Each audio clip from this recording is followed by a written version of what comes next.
testing. Well, the camera apparently is there, and I'm here. I'll have to talk to everyone like this. How's about that?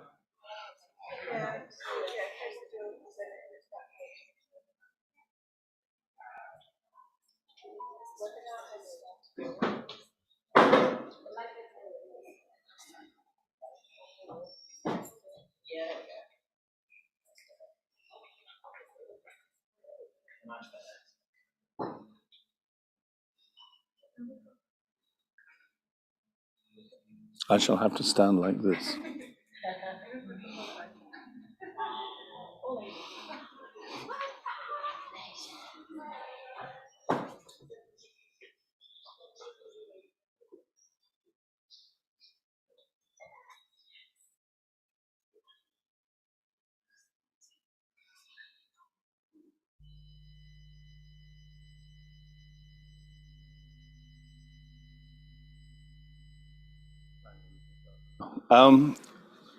Good afternoon, everyone, and welcome to the MA Art and Science Symposium for this exhibition.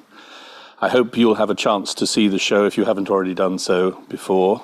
There will be part of this built into the program, but I will be handing on to Sabrina shortly, who will give you a rundown on what we're going to be doing. But it is a great pleasure to welcome you all here, particularly as we've just all been through the most horrendous 2 years of COVID. And this is the first opportunity we have had for 3 years, really, to gather together to be able to celebrate all that we've been doing. And the exhibition is a testament to that. To begin with, I have to give you a bit of housekeeping. So just to let you know, if there is an alarm, we don't need to panic. There are ways to get out of the building safely, either through this door or through the door at the back, whichever is closest to you. And we will need to move through the building to the front of the building, where the ushers will take you out into the square at the front. We're not anticipating any drills, so hopefully this will just be a technicality.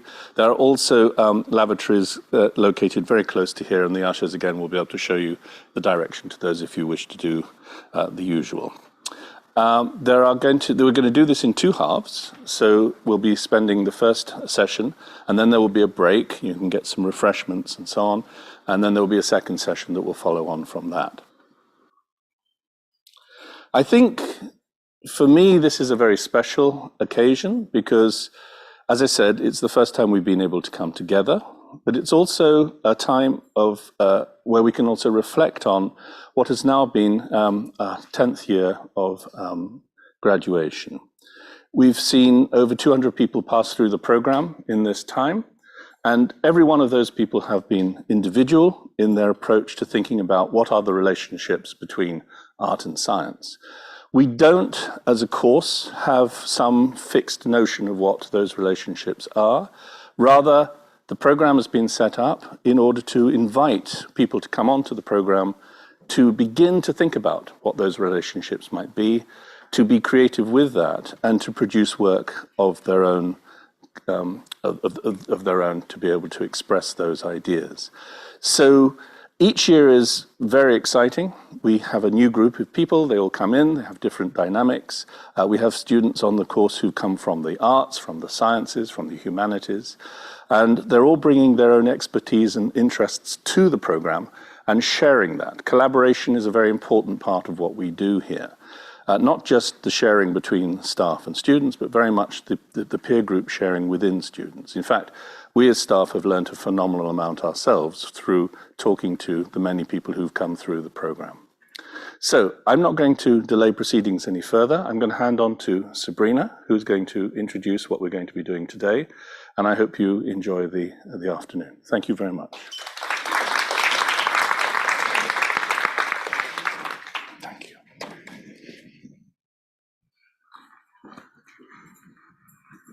Hi, everyone. Thank you for coming and joining session 1. Hopefully this is on. All good? Okay. Yeah. Hopefully this is on. Hi, everyone that's joined during the live stream. Like Nathan was saying, today is a really special day. It's the 10th anniversary, and we've got really amazing artists coming up. 4 artists this morning, for session 1, which is called Looking Out Beyond Human. And session 1 really focuses on, you know, as humans, how do we connect with other species and materials? That's one of the central parts to this. The tangled web of interconnections, artists looking at the interconnections that exist between micro and macro scales in the universe, from slime mold to dancing, and so on. And so I'm going to hand it over to Anita Chanda next. Anita Chanda connects people and places with a message: repair and repair, not despair. So I'm going to hand it over to Anita now. Thank you.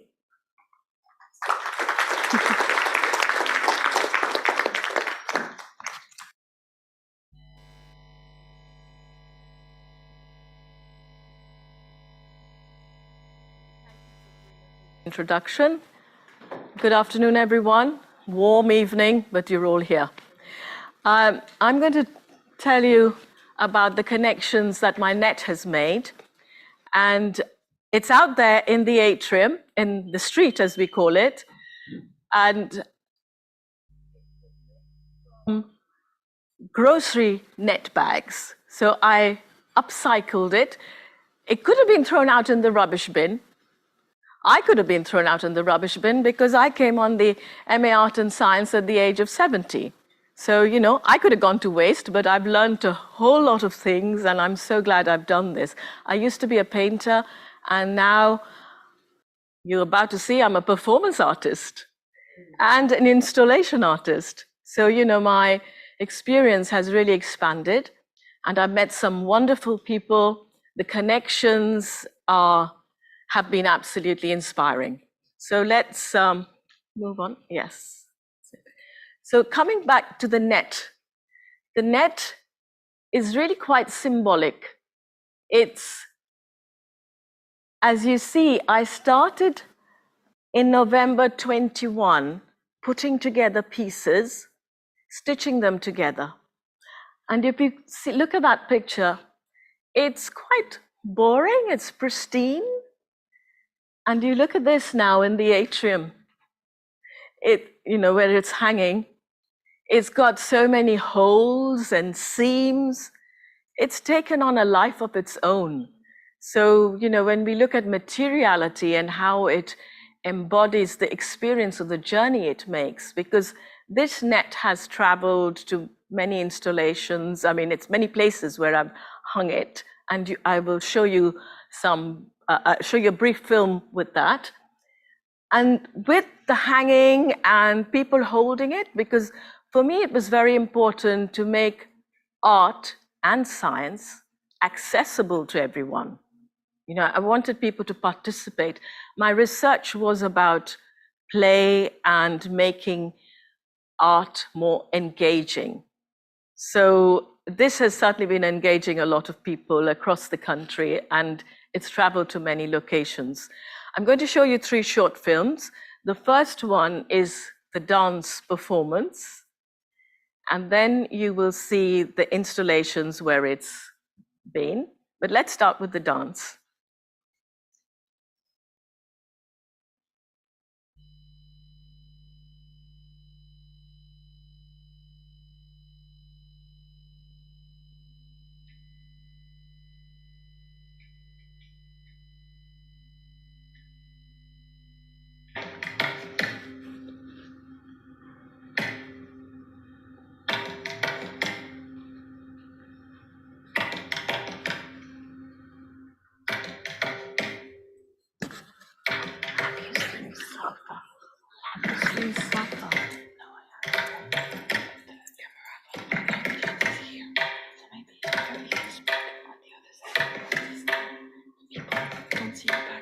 I know, I was looking at the picture. I should be looking this side. No, it's fine. You can look at your things. It's just, you should put yourself on the other side of the screen.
Piece of work, and the young dancer at the end was Safa, who's our classmate, and filmed very kindly by Jungkook.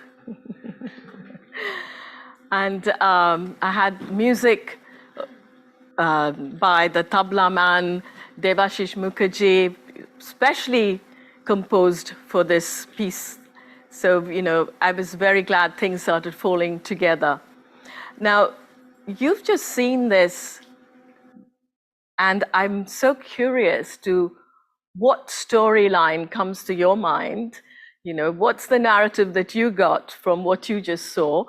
But, you know, I haven't got all day, but maybe in the Q&A, I could hear from one or two as to what you saw happening in that performance piece.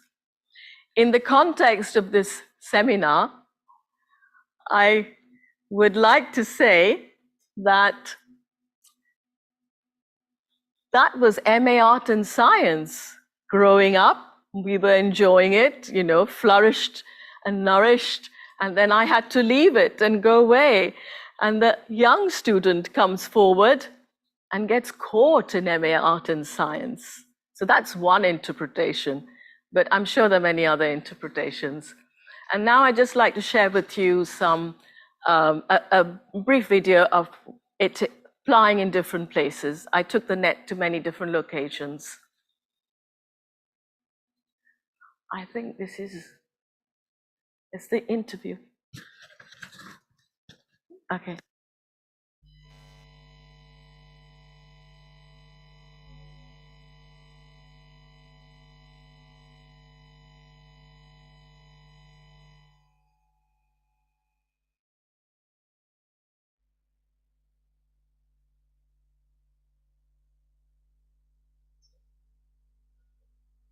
So the net has traveled with me many places, and we have had workshops where people held them. It became a conduit of thoughts and feelings. People were able to express themselves. And the connections that they made after the pandemic was quite touching. You know, the holes in the net, as I said, the net was organic, it grew, it evolved. And somebody actually said, you know, that reminds me of the people I've lost in the pandemic. And for me, the holes were gaps in my knowledge. I still keep learning. But it's taken on a lot of meaning for people who've held it and touched it. And I'd like to leave the last word to three of the many people I interviewed, and I'd like to leave the last word to them. So if we play that now, thanks.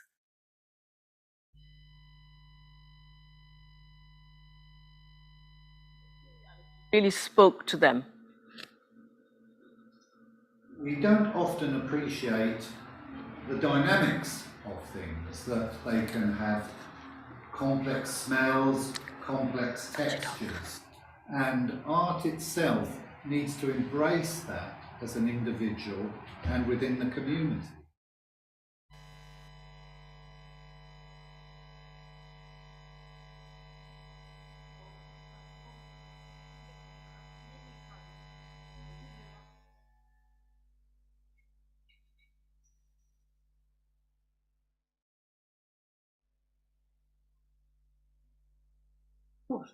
And what we hope to do with our planet.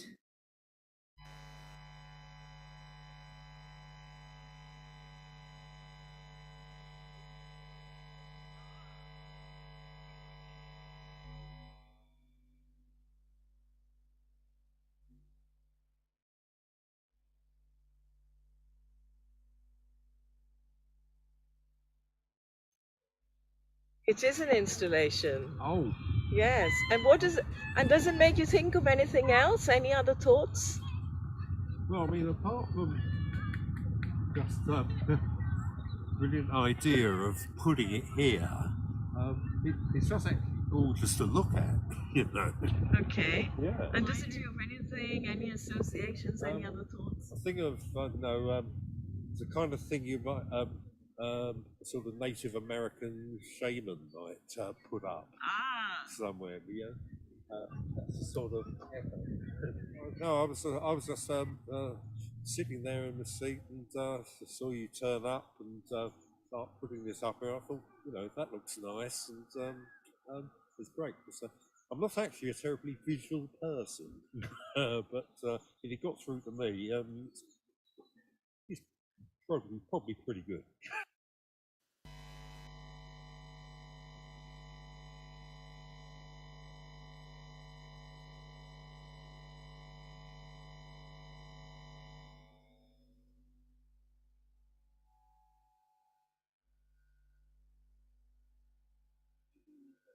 Great. So next up is Lucy Dukes, who's a transdisciplinary artist and philosopher. Definitely wanted to keep that in. Who collaborates with humans and other than humans to explore the entanglements of space-time in the Anthropocene. So over to Lucy.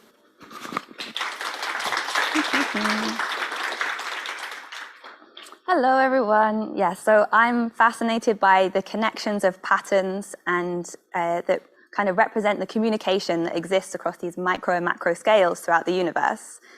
And I'm particularly interested in how different materials have a form of embodied knowledge, the kind of like non-verbal knowledge that you can only really get through collaborating with them, and how those can change by transforming those materials. You kind of transform alongside them, and they transform your perceptions, and then you can create something that maybe challenges your understanding of your place in the world. So I've been working particularly with honey. That's like the main material I wanted to talk to you guys about today. So I've been making these sculptures that I've been thinking of as drawings in space and time, because they're constantly melting and changing. So by heating up the honey, when it cools down, its chemical structures change, so it solidifies.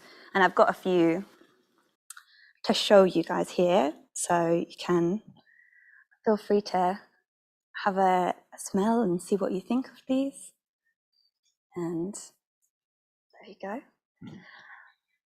So this is all site-specific honey from the place I live in the countryside in Kent. My neighbour gives me his waste honey. Thank you. Beehive there, and from an abandoned hive, and even a tiny little wasp nest that was growing on the hive. And we have a little one here too.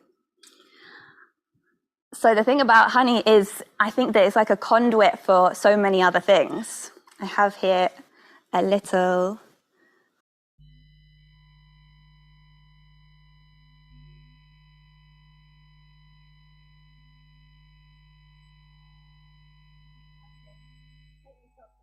now I made new ones for this installation in the exhibition now, but the ones I've made before I put at home on my shelf, and I froze one to -50 degrees because honey doesn't freeze at regular temperatures. It needs to and even when it seems frozen, it's actually just a really, really, really slow moving liquid. Then I've got another one which is heated to about 120 degrees, and it kind of becomes like a jewel and like really reflects all the sunlight through it. And then 160 degrees, it's solid. Like you would never imagine it was honey, except that every time you come back, it's changed a little bit, interacting with the sunlight and everything like that. So my main idea comes from the thoughts of Karen Barad, who's a philosopher of, like a feminist philosopher of consciousness. And they have a theory called interactivity or interactions. And that's the title of all of the different drawings I've been doing, these kind of living drawings. And one way of understanding what interactions are is to imagine that everything in the universe across all these different micro to macro scales is constantly co-creating everything else. And what that means is that everything has agency. There's not a divide between living and non-living. It transcends that. Everything, the agency of one object is completely entangled with the agency of everything else around it, and also separated it by space and time. And I like to think of drawing as being an inherent part of all processes. Everything is currently drawing constantly. Even if you go outside, you'll see I've done some drawings myself in algae, but the algae itself, if you look at it under a microscope, grows into these beautiful spirals and shapes, and it's doing its own drawings just as it photosynthesizes. And as this honey is melting, it's also drawing onto these foil drawings as well. So I'm trying to explore how these installations can play with time when the honey melts in ways you don't expect and changes in a way that you can't control. And the foil at the same time that I've been using reclaimed foil to flatten it and draw into, those drawings themselves are also ephemeral because you can like flatten them in a second and redraw them and recreate them. But the material itself will take forever to decompose because of the process of extraction that it's gone through. So through this, I'm trying to explore like our connections between humans and other than humans and see how we're constantly co-creating each other to try and challenge these understandings we have and these binaries that we've created in the Anthropocene.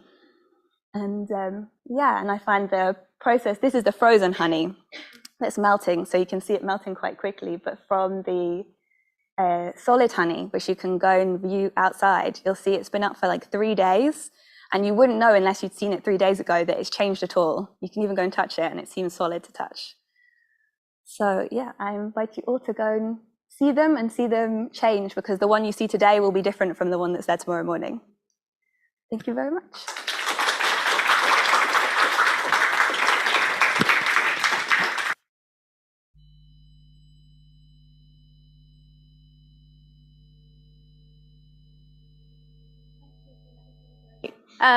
And really good to see the work in process and how it's melting, and that was really good to see and share with everyone. So up next is Laurent Le Goff, who is an ecologically engaged textile artist and costume maker, investigating the other than human worlds and finds ways to tell their stories through performance and collaborative works. So Laurent.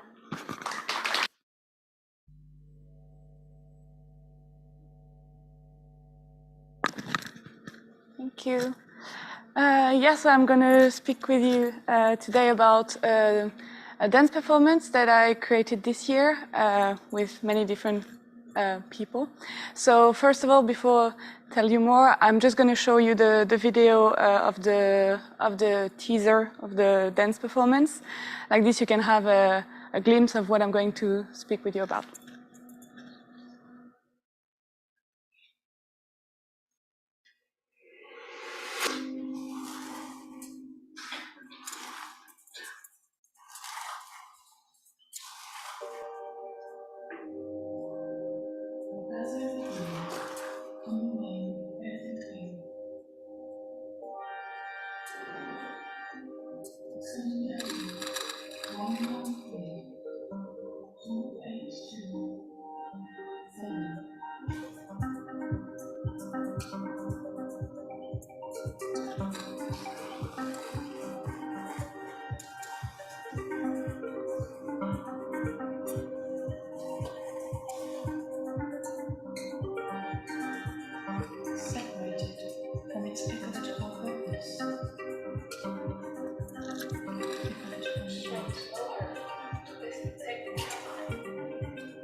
They come from a dry strain that I will try to bring back to life.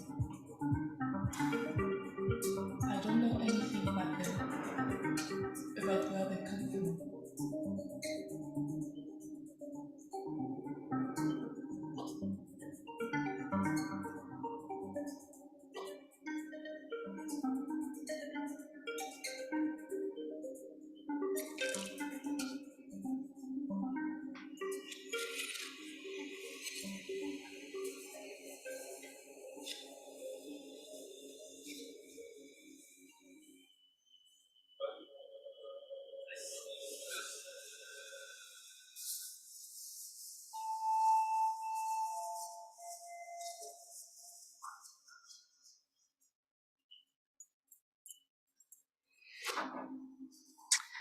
Right. So yeah, so it was just the teaser. The whole performance was about 15-20 minutes, and you can see the whole video of it on my stand in the exhibition upstairs. So yeah, next slide, please. Thank you. So the whole performance was actually inspired by two organisms.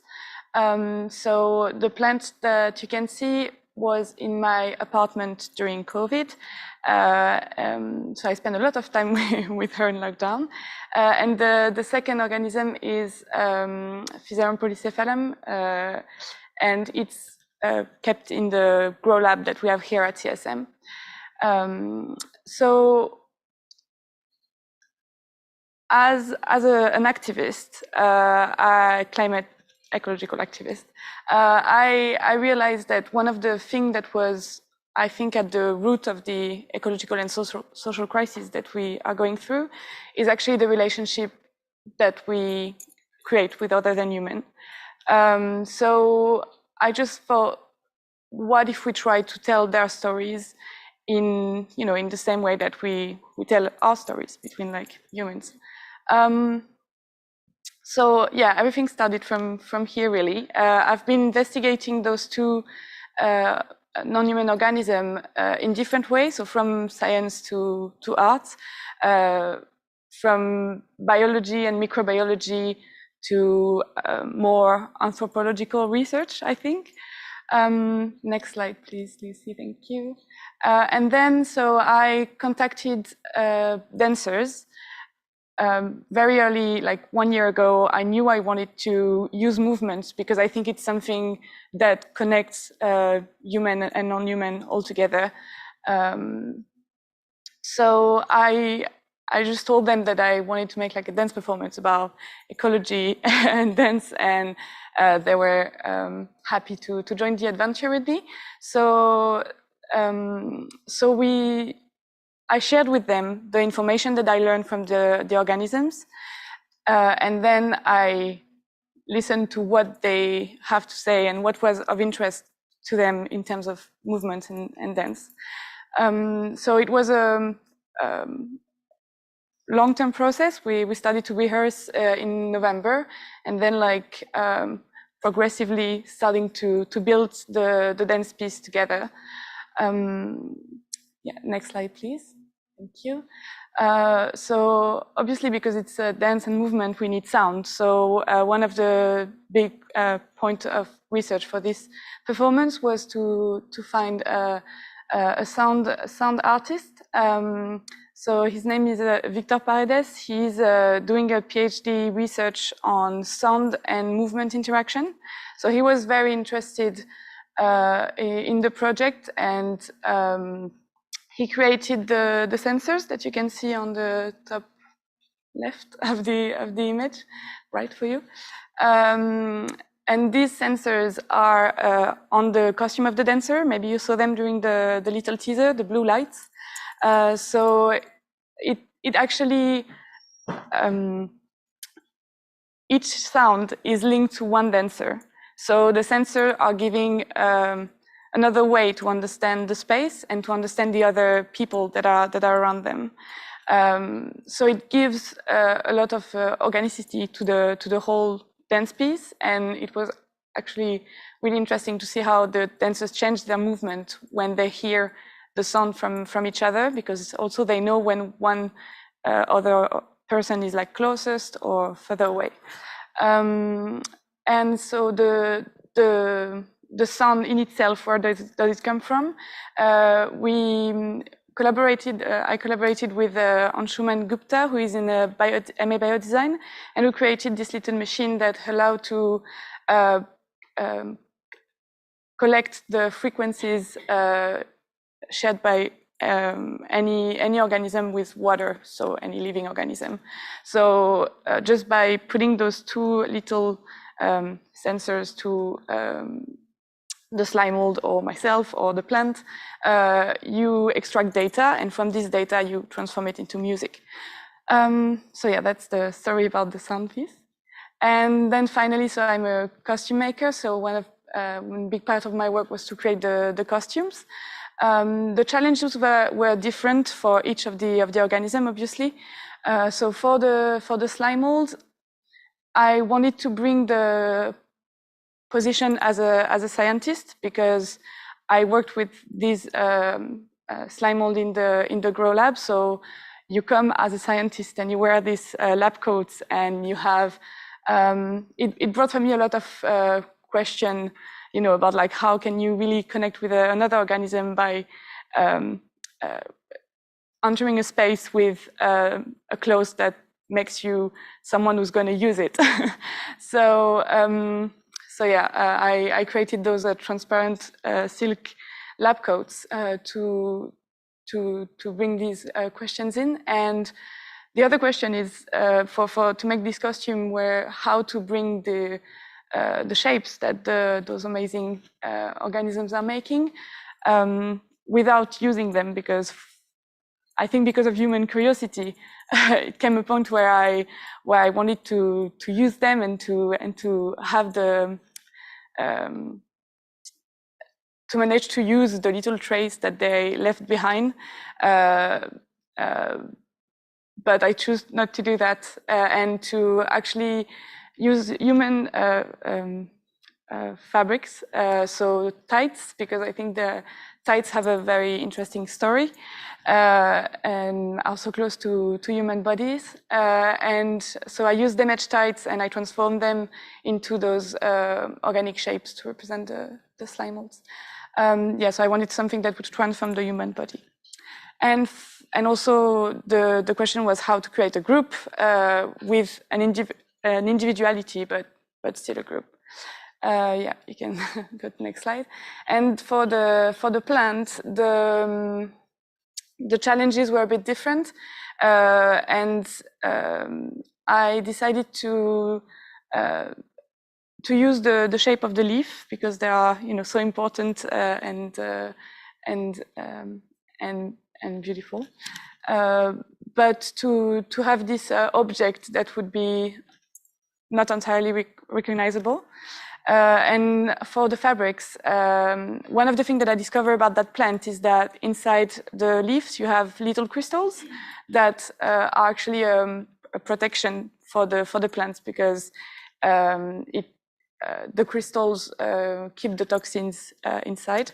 So if an insect tries to eat the plant, they die.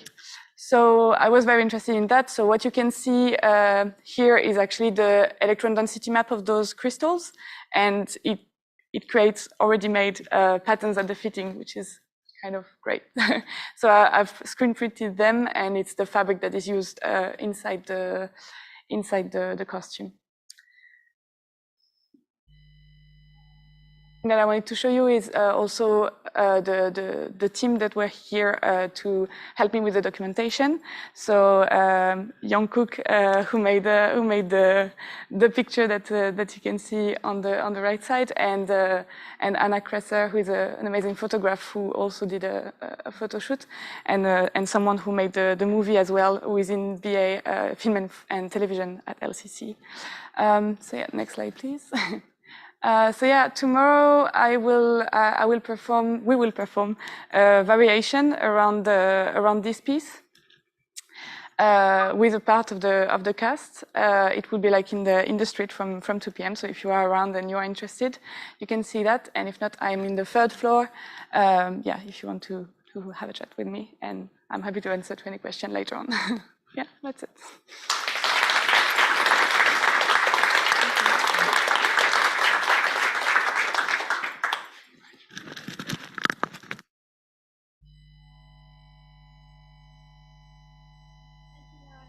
Great to see a bit of a teaser from the work.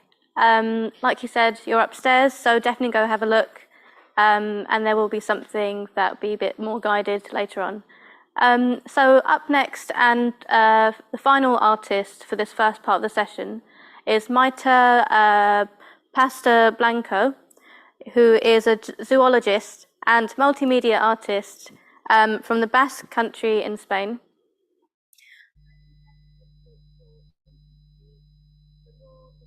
Agency and ecological niches. So Maite.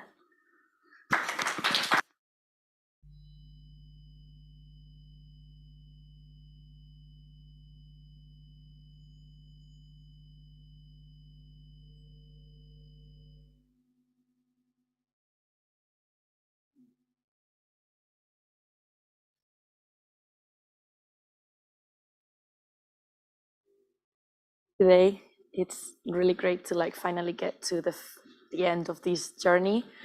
I think that my work has a lot of things in it. So I think that today I will just present this object that I've made, which is a book that needs to be supervised properly, but still is something that I really wanted to accomplish for the last probably 4, 5, 6 years. It's taken me 4 years of reading and about 2 years of painting and taking photographs and doing workshops with like other students. Basically, I'm very interested in ecology, as many of people around me know. I can't stop thinking about it. And I'm very concerned about biodiversity loss. So when I was in second year of zoology, I came across a word that is called Umwelt. And this word means the world as it is experienced by a particular organism. And I found myself very excited, but also a little bit trapped by the scientific community, because I feel like Umwelt is something that can be also creative, and it can be something that I could explore further with art. So the idea was to consider my own Umwelt, which means in this book I begin explaining that it's an autoethnographical research. So I am part of my own research, something that you cannot really consider in science, since they always tell you, forget about the I, don't say you. Yeah, but we're using instruments that are human-made, so it's impossible to not be conditioned when you're a human. And when you're manipulating the environment around you. So my idea was to shift that practice of manipulation and kind of like look at myself, look at my Umwelt. I come from a family of 2 deaf parents. So to me, it was this thing about coming from translation, language, and then I have synesthesia, which I discovered through like art and science, like painting and all this craziness that I felt super sensitive to. Apparently it makes sense now. So I basically have developed like a methodology of art and science very much in the middle. I feel like I don't belong to either fully, but in a way that ecology is, and the non-human agency is also within the human, and it's within us, and it contributes to our creativity, to our research, to the way we speak. So my research question, I had to do this. My research question was to apply a philosophical concept that is called experimentum linguae. So experimentum linguae is basically experience through language. Every time that you are with someone, you are communicating, whether if it's verbal or non-verbal. But because I come from a background of deaf parents and synesthesia and stuff like that, I was like, I think I would really love to like figure out if something non-verbal can be a medium through which I can communicate to others. And all this was inspired by ecology. Like all the ideas and all the, I guess, practice that I've used was basically by observing bats and studying their echolocation and understanding that they listen to the texture of the bark of a tree. So, you don't need to be crazy to imagine how different someone else from a human intelligence can be, or the agency. So that's where I'm taking off. And I know that I'm in the beginning, and that's okay. I'm gonna read you something pretty short, but I feel like it's my writing that I want to communicate through. And if that's okay, I'm just gonna do it. So there's a chapter that I called Umwelt. You can click, sorry, I completely forgot about this. This is the book. Yeah, you can click next, just so you can get an idea of like the variation. It goes from me to the other.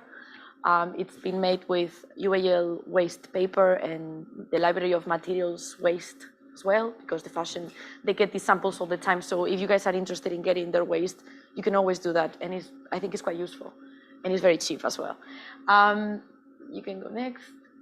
So yeah, the idea was I used to do painting with synesthesia, poetry. There's a lot of narrative making, a lot of art and science, literature, a little bit of everything really, and a lot of experiments as well. That's Lucy.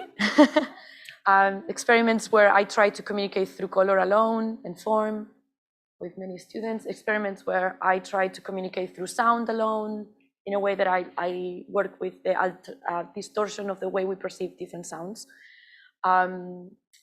inspiration, theme in gold, amazing, lines, really, really amazing. The biggest part of all my work, I would say, in a way.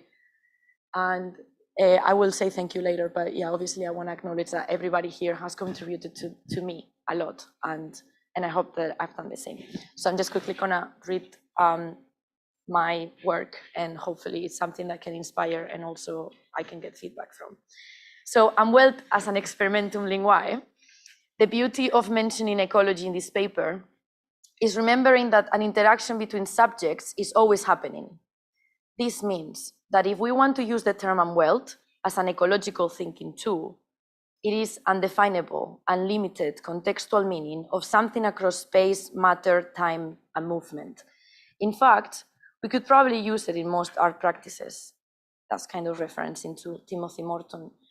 Its broad aspect of a metaphysical inquiry speaks of interrelationships and coexistences in the environment as an ontological perspective that is abstract in its purest sense.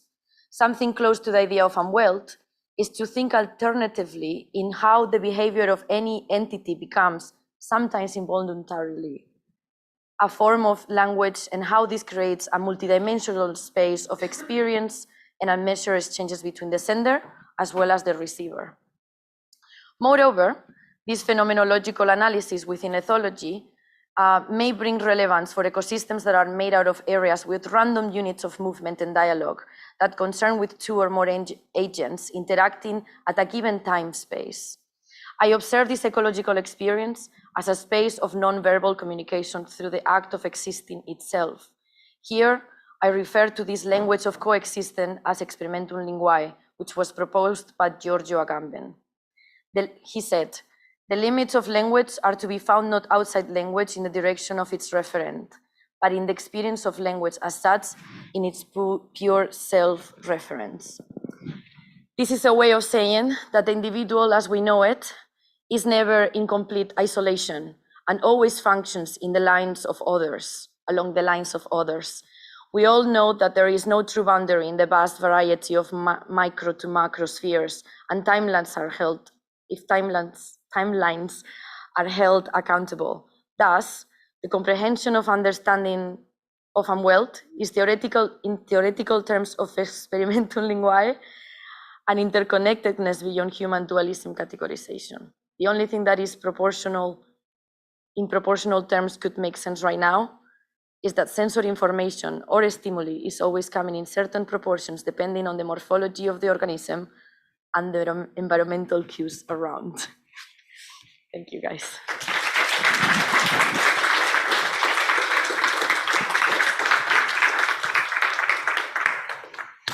Oh.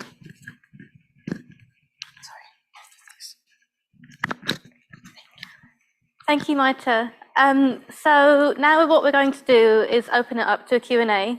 So I'm sure everyone's got lots of questions that you're really wanting to answer, all of them right now.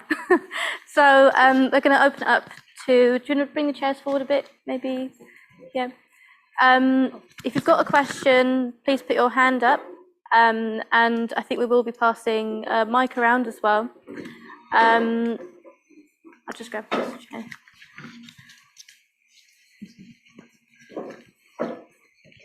Okay, great. Everyone ready? Okay, good. So opening it up to questions now. For any of the artists, feel free to ask them. Okay, we've got the mic here, I think. Oh, they've got little mics in. Yes, we've got Yeah. Oh, for the audience, for the audience. Yeah. Yeah, okay. There you go.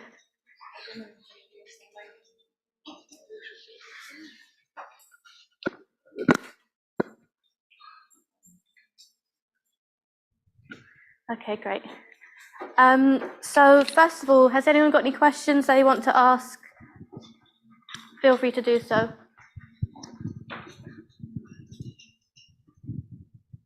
So there's a question in the middle row there. Go ahead. Hi, no, I was going to answer Anita's question about what we thought it was, and I suppose to me it felt like from kind of having a baby to kind of letting them go. That's what it felt like with the net. Can't hear. Didn't really hear the Can you question. hear Is the mic on? Sorry, if you could speak a bit closer to okay. it. There we go. Okay, Yeah, great. sorry. Right, okay, I'll start again. Okay. So yes, your performance to me was like, having a baby and then sort of gradually it growing up and you kind of having to say goodbye and let it go and become its own person. Can you hear me now? Yes. Right, okay. So that was just my feedback to your earlier question. Yes, having a baby and sort of letting it go. It was like letting it was kind go. Exactly. That's what it felt like to me. Thank you. Thank you. Because the net is so symbolic of, a journey. It was, the growth. It was my project. It was the connections people made. Anyone else, any other thoughts on that? Because remember, the net came from grocery bags. They pollute the seas and they cause harm, endanger lives. And transformed into a piece of art. And that, Hello, hi. Like just in the performance after very beginning, I thought that we made that like plastic bag, kinds of like that, really like artificial thing. So it is really convenient and it is one of really essential part of our life. So for me, it is hard to imagine without them. But finally, we make birth that thing. But now we that artificial thing threat our environments or thing like so. Your performance at the end of the performance, the net looks like our make limited movement, like yes. It looks like tight the movement, the human movement. So it is really gives some inspire for me. So it's really interesting. Yes. Thank you. Thank you. I guess there are positives and negative metaphors in it both. Yeah, thank you. So, next question. I think Katie, you had a question at the front here. We're just bringing the mic over. I can just speak loud. Okay, great, yeah. Just for the live stream. Ah. Oh, I see.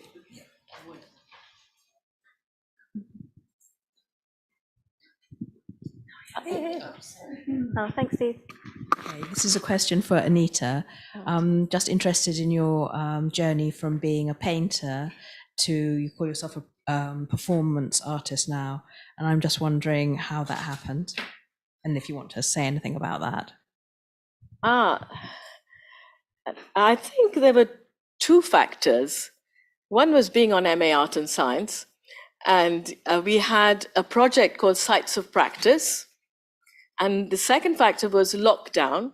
So in lockdown, I made the sites of practice is something that, you develop. It could be a physical site or metaphorical. And because we were in lockdown, we couldn't actually go to physical sites. And I decided to make my hands my site of practice.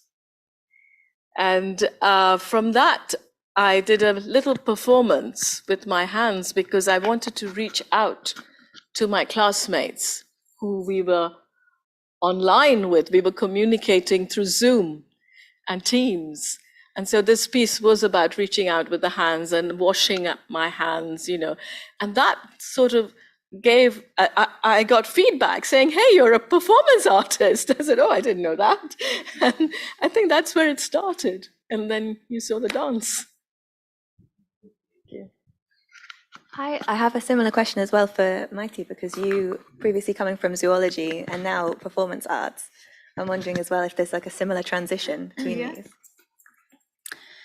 Yeah, I think it comes more from the fact that I know sign language and I'm super interested into that, in like the expression of language with your body. But I did do very randomly a year of performing arts in the US when I went to learn English.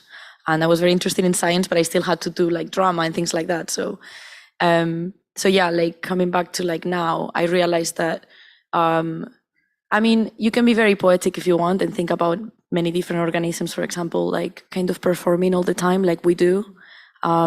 So I thought of forgetting myself as who I look to be normally and taking my place, taking myself into maybe a non-human state of mind. I don't know. So to me, that was the way I was like transitioning from the what I know of to where can I go to. Yeah, if that kind of answers something. Totally, that's really awesome. Cool. Thank you. It's very interesting. Thanks, Maite. So I think there's quite a few more questions going on. Let's see. I think Nathan, you had a question. Did you want to go next? I just wanted to point out to everyone, all forms of communication and material use are encouraged on the course. You don't have to do a performance. It's something that's optional, but it's been particularly a feature of this year's output, I think. Thanks, Nathan. I think Adrian's got a question over there as well, at the back. A question for all of the panelists here. Why do you think, for you and your practice, why is it important that these ideas around science and the world we live in and our relationship to science, why is it important that they're explored in an aesthetic or a creative way? Why working through art? That's a really good question. So I think, yeah, for me, I think the way I approach the course is that I never saw any boundary between art and science in the first place. So since I was much younger, I would always be wanting to take courses that everyone would think were like polar opposites. But to me, I thought they were just maybe like different versions of the same kind of language, or maybe different languages to investigate the same thing. And so like you can't have, even if you're painting or drawing, you can't have paint and you can't have pencils without having some added knowledge from understanding like the physics and the chemistry that goes into creating these things and how color works and how light works. There's like science constantly in every single little part of art, and there's art constantly in every single part of science. Like when we were doing this Making Waves residency with the scientists at the Tokyo Institute of Technology, we could see they were in Tokyo, so we were looking at it through Zoom, but we could see their lab and how they'd created all these pieces, and they covered things in foil for technical reasons, but they also had the whole setup was like an installation, and they didn't have to have done it that way. Like they could have done it differently, but it was awesome because they were also, and when we mentioned this, because I've been working with foil as well, it turned out that the lead scientist was really inspired by the work of Christo and was thinking about how when you cover things, you're revealing what's inside them and everything. So there's no distinction between them. There's no separation. So I think if you only look through one lens, then you're just limiting everything and limiting the possibilities for exploration, basically. Yeah, I was gonna say something similar, but I guess that in my case was something in terms of like communication and also learning, like cognitive learning, for example, like pedagogy, and how science, I think science needs art, and I think art, it's not like it needs it. It can be on its own and it's fine. But for example, if you're studying the more than human protection, and there's so many problems about it in science, so it feels like art is a very amazing tool to touch society and to like develop new ideas and develop new ways of like thinking. But I think that the biggest reason of art and science being such an amazing like combination is because they both kind of fit each other at different stages of whatever your methodology is. Like it really fits your creativity and it really informs you, I think. But I'm very biased because I worked really comfortably in that place. So yeah, but definitely about education and progress. Okay. Yeah, and I think it kind of complete your answer. I think for me, it's pretty much because of the ecological emergency that we are in, that we need to show these intra-connections between like art and science at all times, because, you know, art is all around us, science as well. And sometimes because science is becoming so precise, you know, and so like with a language that is very, very hard to understand when you're not like in in the field, that we need to come back to the basic of how both are linked, just for people to be touched again by science, I think. So for me, it comes from this kind of activism and links with ecology.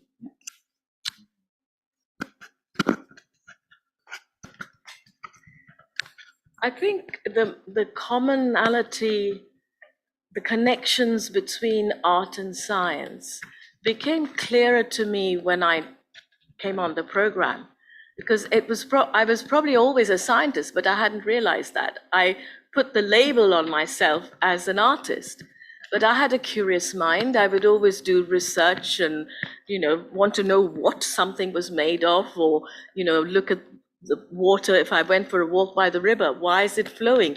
So from my childhood, I was always very curious. And I think artists and scientists both have that curiosity, and we push boundaries because we ask, what if? We try different things. And I've always been adventurous and taken risks.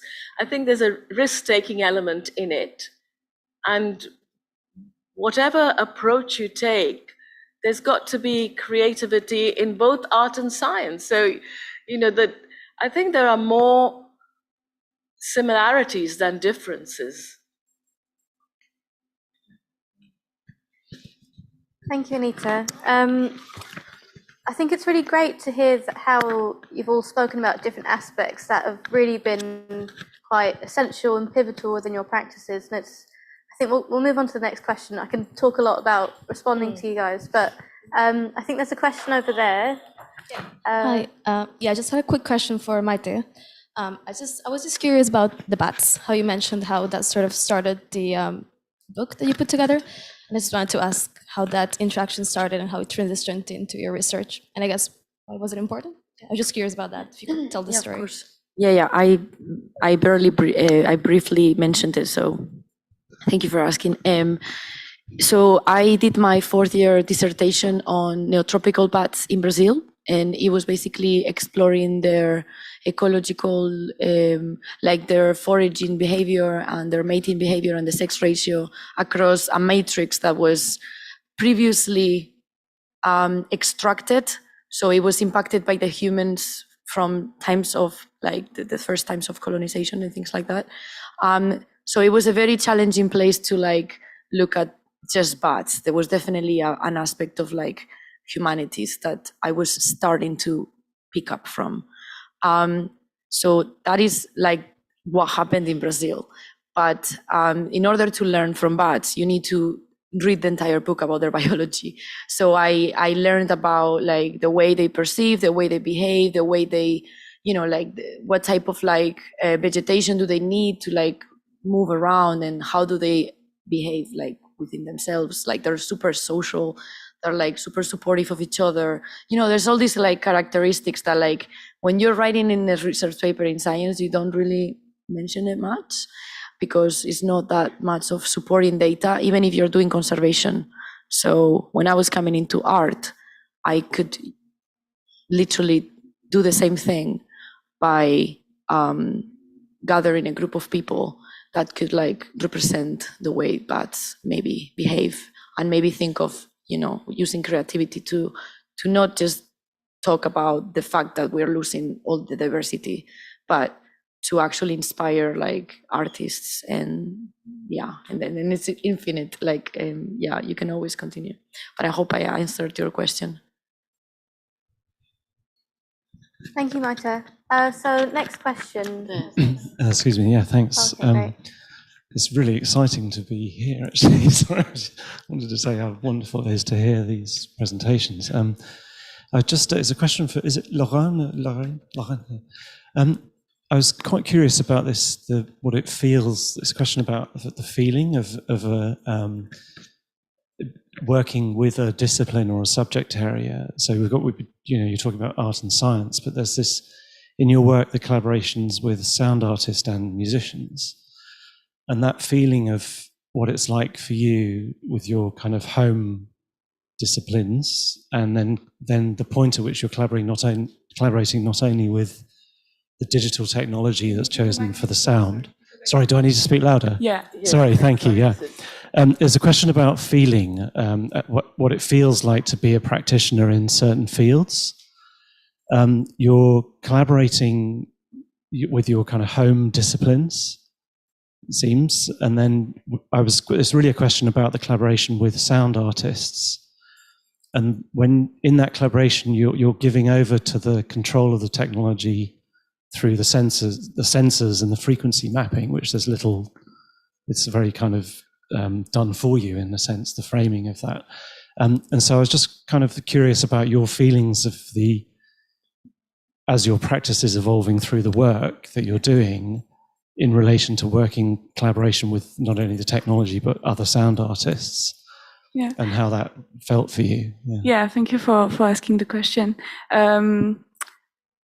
So I guess coming from costume making and theater, I'm pretty used to work with a group of people. And for me, it was the first time I was properly directing more than, doing just the costume.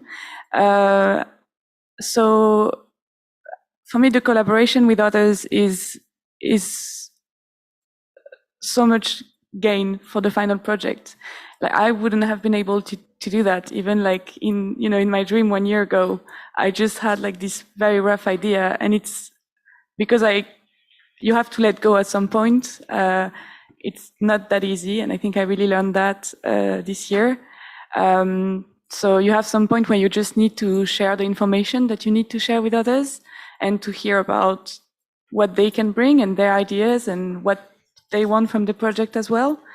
And all of that really made the richness, I think, of the project. I'm not a choreographer, I'm not a videographer, I'm not a sound artist, so I needed to learn from their expertise and to know what they could bring to the project.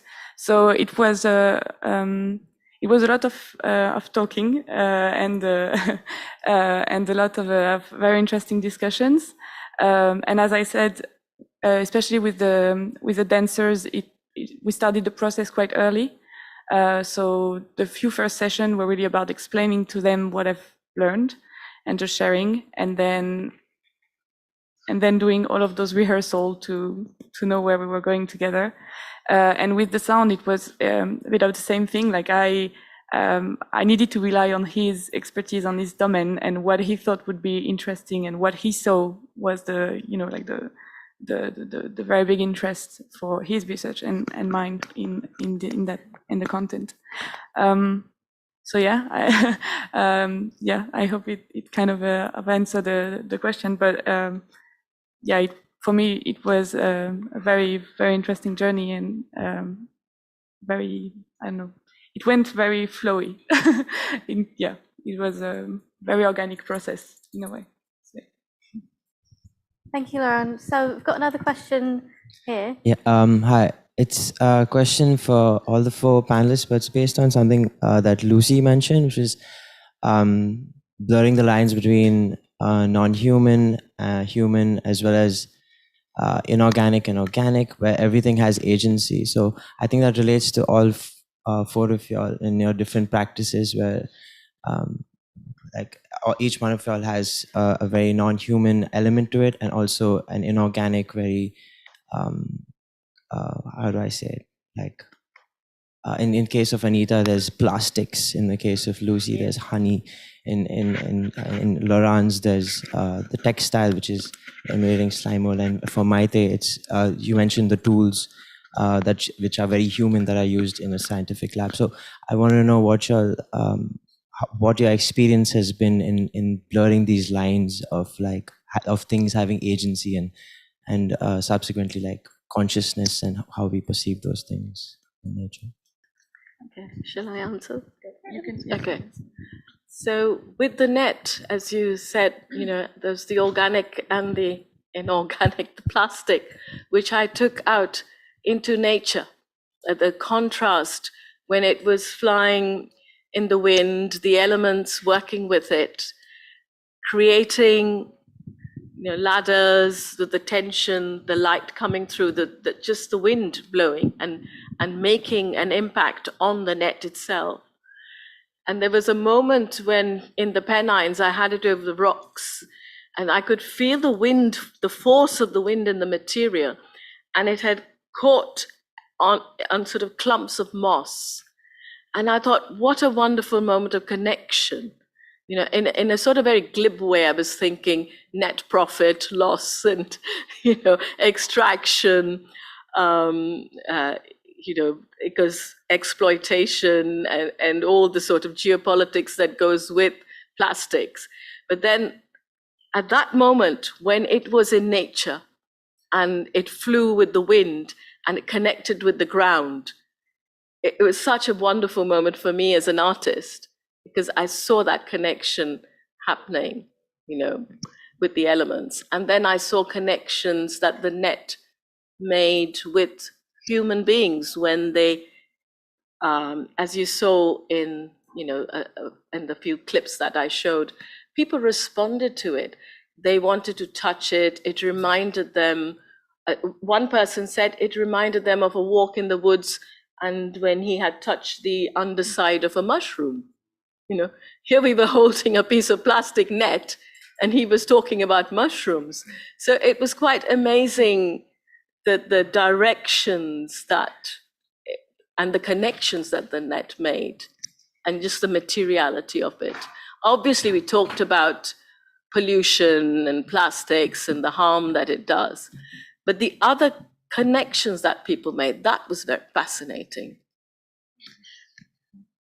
For me, talking about agency, I think it's a very interesting question, and especially in the work that I've produced this year, it was huge parts of the research was to recognize the agency of the non-human organism I was working from and with. So very early in the process, like at first I thought I could only tell the stories like their stories and remove myself from it.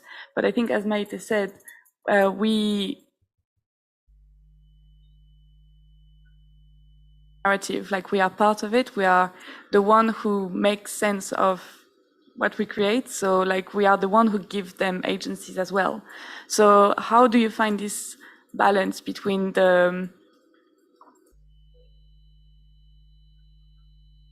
agency, but like still knowing that you are the one who is giving that space? So, you know, it's like you are, it's this thing about interaction as well. It's like you are part of the whole thing and you cannot remove yourself from it.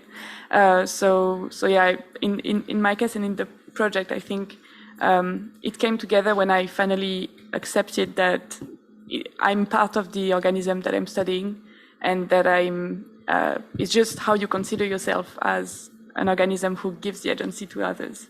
Yeah, but recognizing this impact, I think, is really important to have a behavior that is non-extractive. Yeah, and it's really interesting because we talk about this stuff all the time. We're like always talking about this. So thanks for the question, Nanda. And I think so from my perspective, I was thinking in my own practice about how everything has agency. It's just whether or not you recognize the agency, rather than like being something that you give. It's something that you're like the nets, the plastic has agency and how it moves and spreads, and how it, you know, we can say it contaminates, or all of these kind of things, in how it weathers and all of these different matters. There's always agency. It's just whether or not you're acknowledging that agency.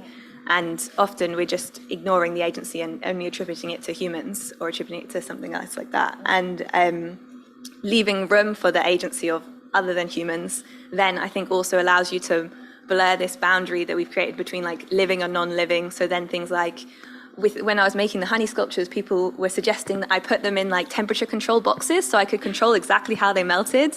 And I was like, why would I do that? Because then it would just be me. And my idea of what the honey should do is never gonna, like, there are things that the honey can do I can't think of, you know? And that's what's so cool about working with the materials that have this like unpredictability and this transformation, like this, which I think is a way of understanding agency. And so I also think of like drawing as a way of understanding agency as well, as like an act and a being and something that exists across all human, other than human levels in every section of everything. And then that means then that like the honey is alive in the way that it's moving and changing, and it's also alive in how it's a recording of the life of the bee, like the lives of the bees in like the field next to my house, and also a recording of our human interactions with the bees that has created this, and our like reliance on them in our food networks and all of these things. So I think then the more you do it, the more you look at it that way, the more weird it seems to look at it separately and to not attribute agency, and it becomes much more interesting and fun and exciting to leave room for the agency of everything. I think that there is like a big diversity of the way you can answer this question, and it's great. And I completely like I'm learning like right now, and it's wonderful. But I guess my answer is I always have that agency, and I studied non-human worlds for 4 years, so I was always very aware of their agency, and at the same time I was manipulating the field in order to get data from them. So to me, the whole thing was about shifting my agency. So that means that it's not like I'm not going to have agency anymore. It's that I'm going to change the way I act. And when I look at the field and I'm aware that this space is a space where different birds are communicating in order to talk to each other and say, don't come to my tree, stay there. You know, like when I'm aware of these type of things, then I change the way I am in that environment. And that, to me, I think it gives some agency to them. So yeah, I think it's definitely non-binary. Like, I think it's something that is based on animal behavior and human behavior as a natural, as a natural being. So understanding and educating yourself, I think, in non-human agency, or at least non-human like communication, ecology, things like that will, I think, directly make you be simply a little bit different and give that agency a little bit more of, I don't know, political power if you want it, like there's different ways that we can do this, but yeah. Hi, can I just ask a quick question sort of in relation to this? And it's maybe a philosophical question, because I work with art and science, and sometimes I think, well, if we give something agency and we might say they're a sentient being, where does the boundary come that we're then exploiting them? Can you For say art? the last part of that again? Sorry, can you hear me properly? Yeah. Okay, sorry. So I work with art and science, and it's a philosophical question that I kind of wonder about. If you give, slime mold or fungi agency and start seeing them as sentient beings, where's the boundary where you might feel you're exploiting them to produce art? And I don't necessarily expect an easy answer, because I sort of struggled with it a bit myself. Yeah, It's a really good question. Very relevant. Discuss it often. Yeah. I think I'll pick up on that, because with the precise example of slime mold, I've been in the case where for my research, for getting to know them, I went like to the lab every day, and at some point I fall into this curiosity of using them to do something, because you look at them and it's really, really hard to just look at them and just like not trying any experiment, because I don't know why, but you just need to do that. So I was like, yeah, it would be so cool if I can just like have the trail. They leave like a trail behind them, which is like made of sugar mostly. So that I developed like a way to like dye the fabric after they pass. And I was like, yeah, because they just passed, so it's okay. Like I'm not killing them, just waiting for them to move. But I developed this process, and then I was like, I'm not sure I'm feeling comfortable with this. So I think it's about like your own boundary. I think it's about like asking yourself this question and find where are your boundaries, talking about it with others. I think that's this process that is interesting, because I don't think we will have an answer to the question. But I know that for me at that moment, I found my limit, and I was like, I'm not sure I want to go there. I'm not sure I want to use them at all at the end. I'm just trying to write a story about them. So I think it's just, to everyone, and also regarding who and what you're working with, that you find the answer. Yeah, I completely agree. I think it's only becomes clear to you, like almost on like a base cellular level, when you're like, oh no, I don't think I can do that. I don't think that feels right. But then there might be moments where that becomes blurred, or because you get, like, for instance, like with the slime mold, the slime mold is only there in the petri dish because you're there looking at it. You know, like it isn't there because of any other reason. It's already you could say extracted from its like natural environment, but this is in many ways, because it's this strain that you use in the lab, this is its environment as well, and you wouldn't want to put it back out into the wild because it would really could mess up the ecosystem. So there's lots of there's almost like moments where we've already created these. There's not like a simple divide anymore, or maybe there never was. I would say there never was, and so it's not as easy to draw the line. I think that I would want to give everything, I would want to say that everything has agency, whether I give it to it or not. And the way that I treat it is just impacting its agency with my own agency, and maybe not recognizing it or not. And I think that it would be great if we didn't draw the line anywhere. Like if there was no line and everything had agency and everything, we had this non-hierarchical understanding, would be fabulous. But I also recognize that that's not practically how I'm living either. But for instance, like when I was doing a whole project with moss, because I think moss is the coolest like organism ever. But and I go to the print studio and people would suggest that I could print with the moss, like put the ink on the moss and print it. And I was like, I can't do that. That would just be killing all the moss. That's like the opposite of what it is that I want to do. So then I was drawing and painting with materials that were not moss or anything to do with moss, but trying to understand moss through these other materials instead. And so, yeah, so for me, that's where one of those moments came as well. So, yeah. I think that in the, like, at least in zoology, you get to like sample a lot in the lab and in the field. So that's like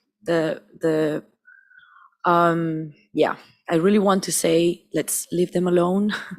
Like, I really, really want to say that, but it's not real. And also we are advancing ourselves a lot by learning from them. So it's a question of definitely ethics and like changing the way that we are learning from them.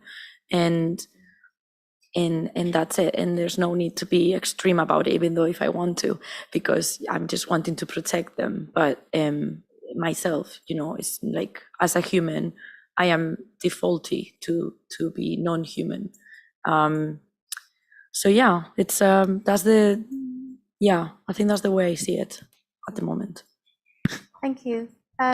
Next question. There's one over here. Hiya.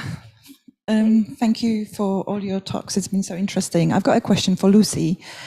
Taking on to honey, what makes you decide on the honey? And another question is, do you mind that your sculptures disappear or melt? And how do you document that as an artist? Yeah, great questions. Thank you.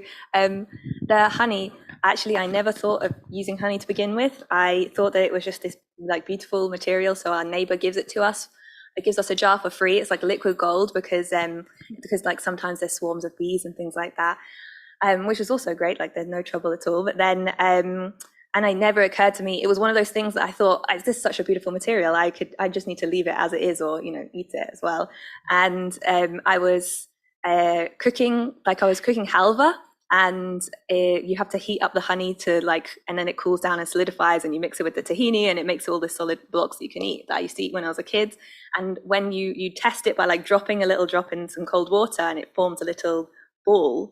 And I thought, this is so beautiful. You could make, it's like honey glass. This is so cool. Being on this course has really taught me to look at these materials differently and see every material I come across as like a possibility for something that you could use artistically in some way.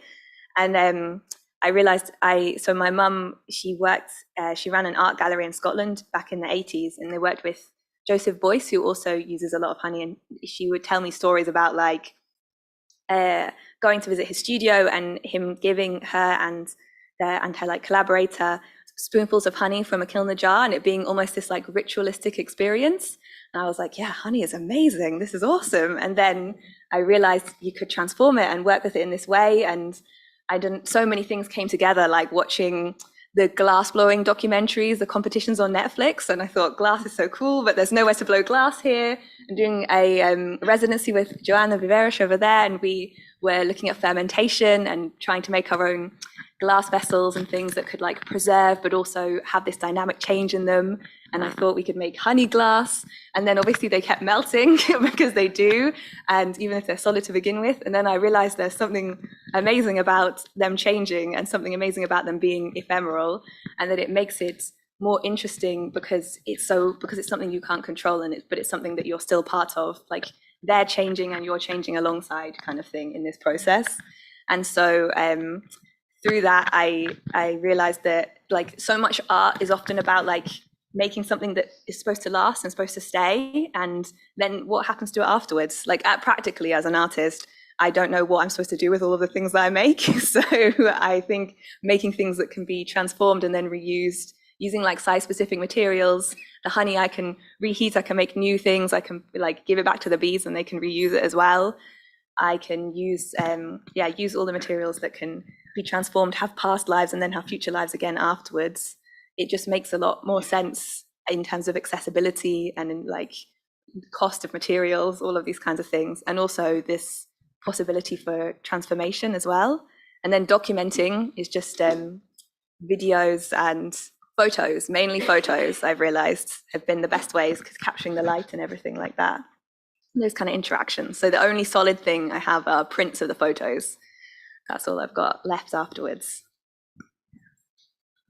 Thank you. So next question. We've got time for a few more. I know there's loads of hands in the back.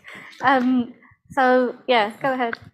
So this is a kind of an open question, slightly philosophical as well. So just based on talking about what's it like to be a bat or another animal, or and also talking about kind of agency of other than humans and inanimate objects. And I was just wondering what the panelists thought about, is there something that it's like to be an inanimate object, or at what level does that kind of stop, or and just kind of opinions basically, and like how important is that to you?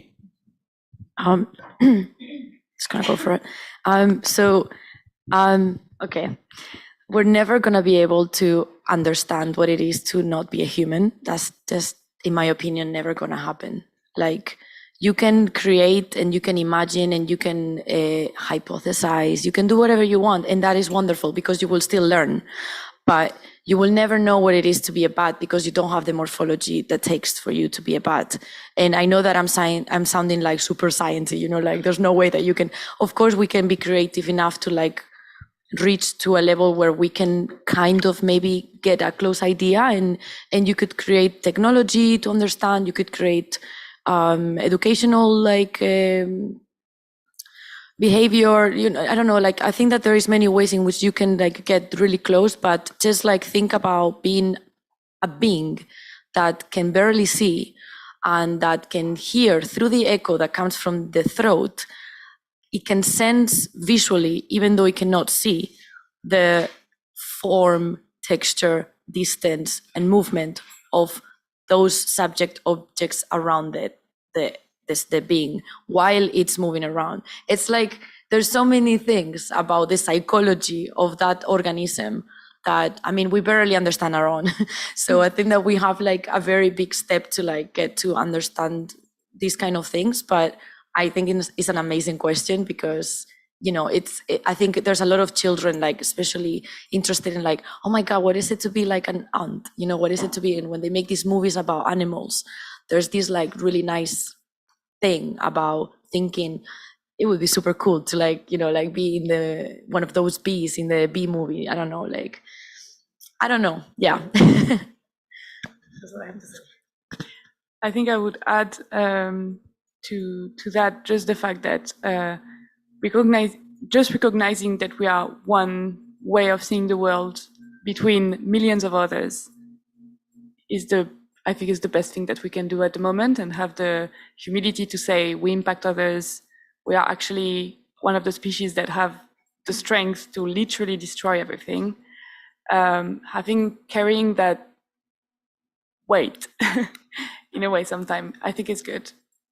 Just recognizing that, because it changed. Well, it come back to our discussion from earlier on, but I think recognizing that, it changed the way you behave with you, with others. Yeah, that's what I could add. Do you have some?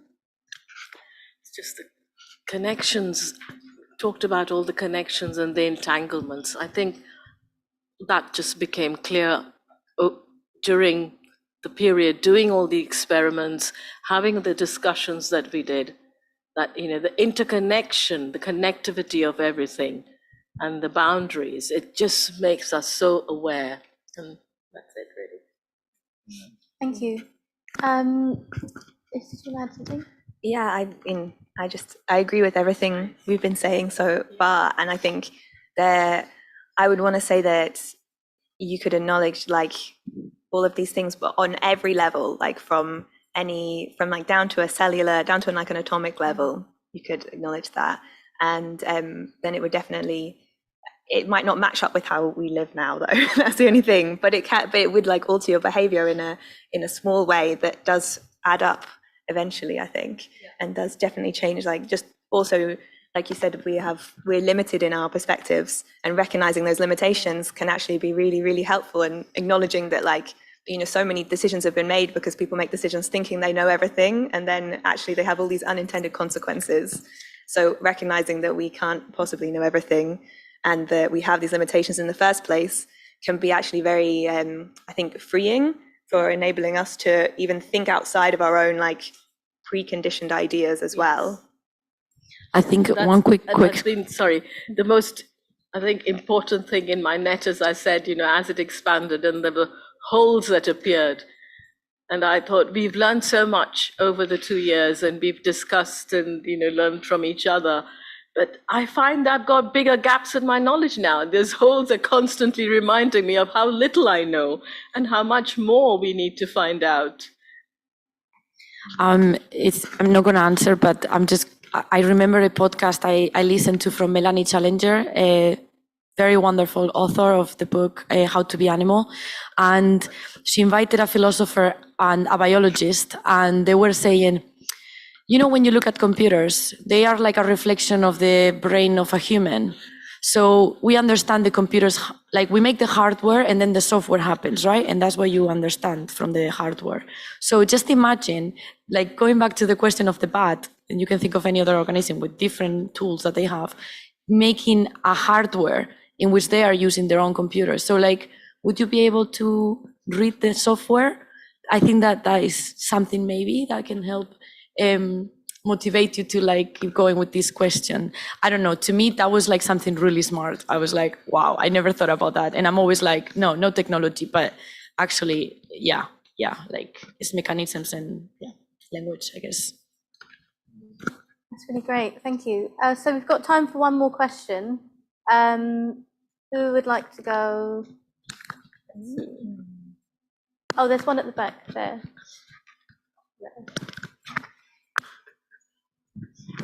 Thank you so much. Can you hear me? Can you be, I feel like you've really inspired a lot of people in the room today to think about the connection. Sorry, can you get closer? Louder. Okay. Can you hear me, Lucy? A little bit more. Louder. Like closer. Should I shout? Yeah. What I want to know is, speaking to friends and family, have they changed their ways? Are they more environmentally friendly now from talking to them about your work? For me, yeah, definitely. Because I live with my mum and we share a studio together, and she's constantly inspiring me with different methodologies and techniques and materials and things like that. But then there's also a lot of perspectives have changed since from when she was at uni and where we are now. And so the process of us like living together and sharing these things, and she's been helping me so much with my experiments and what I've been doing, that it's also influenced the way that she's been thinking and the way that she's been doing her own work and the materials that she's thinking about using. And it's definitely, you should see the way our household runs is changing it's changed a lot over the last couple of years, even just from how these perspectives is like sinking in. And there are things that we'll talk about now that maybe just a few years ago we wouldn't have, because they would have seemed like seemed like alien concepts or something, and now they're just like regular ways in which we live and regular ways in which we understand the world around us. And that, like, you can really see like how that kind of transformation can happen just at home with your family. Totally. I think as my experience like 2 years ago as an activist, I think it changed very, very quickly. Definitely, the notion around ecology, around environment, like the language, the way we speak about things is changing. The concept that we create as well. And yeah, a lot of people say we are like just creating new words and nothing is changing. But I think creating new words is not nothing. You know, it's like understanding a concept differently, and it's a step, definitely. I'm not saying things are going quickly enough, but I'm saying they are definitely changing and changing in a good way. I think in a good direction. Yeah, I don't know if it really answered the question. No, but if you recognize, like Maite was talking about, like language as a reflection of like power structures in society, then creating new concepts and new language terms to fill in gaps or to change the way in which we use those terms also has an effect in terms of the power structures that exist already. I think for me, I'm not sure I heard the question properly, but I think I'm going to try to answer and see if I guess. I think that for me is abstract thinking, for example, like it was 2 years ago when I used to paint when I was like 9, and then my parents were like, oh, you're not doing that well in school. We're going to have to cut you from painting. Never should have done that. But I came back in COVID and I started painting again. And then I started like looking at Kandinsky and Paul Klee and Twombly and all these abstract artists. And then after doing all the research, I realized that the reason why I was looking to them was because they were communicating to me through abstract art. And, you know, like that was like, that's like when I found my medium and like the way I then communicate to someone else. But yeah, like I think that's more or less what I want to say. The question was about influences and interactions with people. Yes, I think I pretty much answered them. People, absolutely. I mean, as I declared my age that when I joined the course, I am so inspired by the good work that the younger people are doing now. I'm just, you know, I feel very privileged to have been on the course and met wonderfully talented, intelligent, bright people who will change the world. If you believe in yourselves, you will change the world. And we've had marvelous discussions in the group, as Nathan said in the introduction. We have people from different backgrounds. So I learned about cosmology from Holly, zoology from Maite. You know, we've got such a wide range of areas. We have cross-fertilized, you know, within our group. Thank you for all the questions, and thank you to all the artists as well for all the kind of rich material that you shared today. That's the end of the first session, so if we could just give a round of applause for everyone.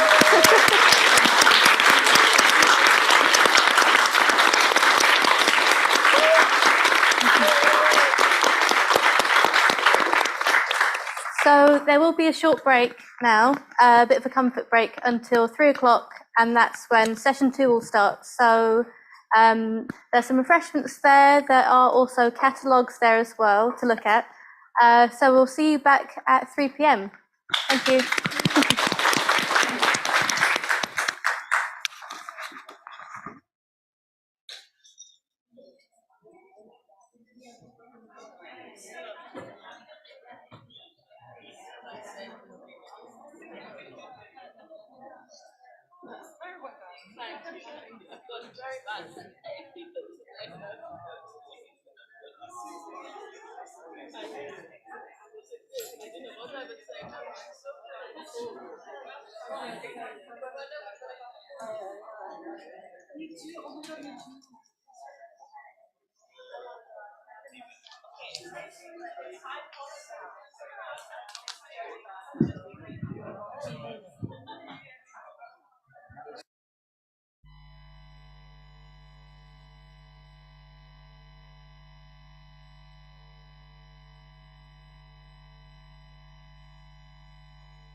And now you should be, yeah. Green is on, and then you click.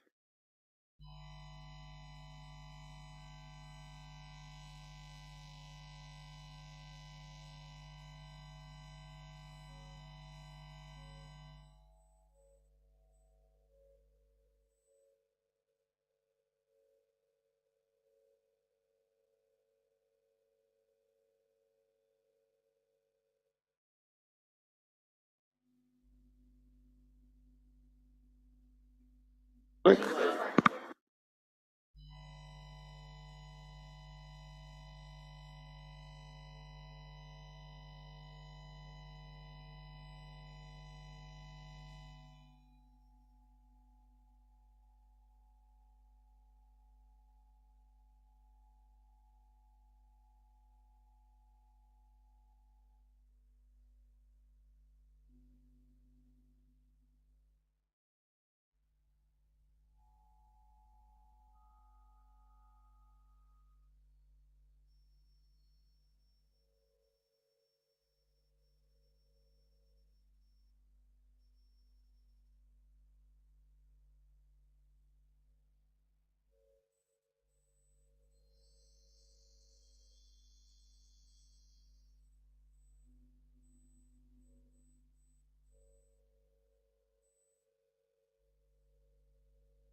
White.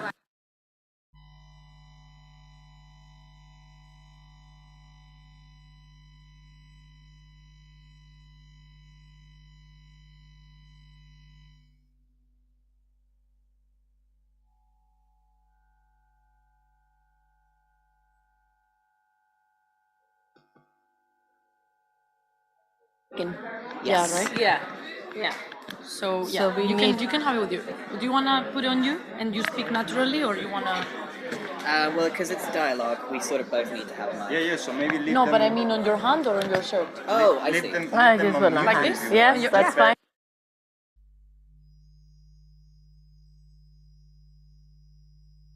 Oh, anything kind of Yes, Western. like jewelry, he's not friends with Max, anything, Yep. like make Okay. noise. Are you guys ready?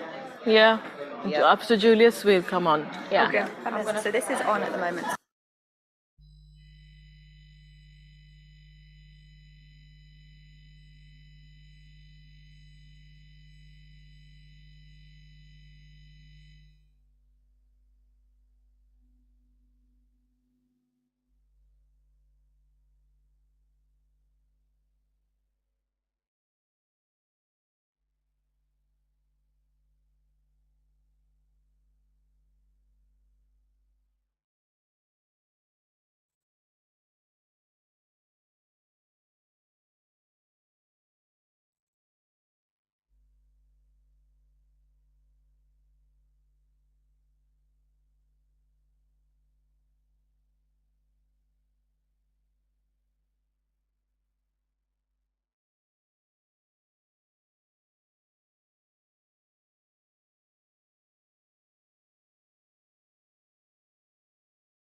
All right.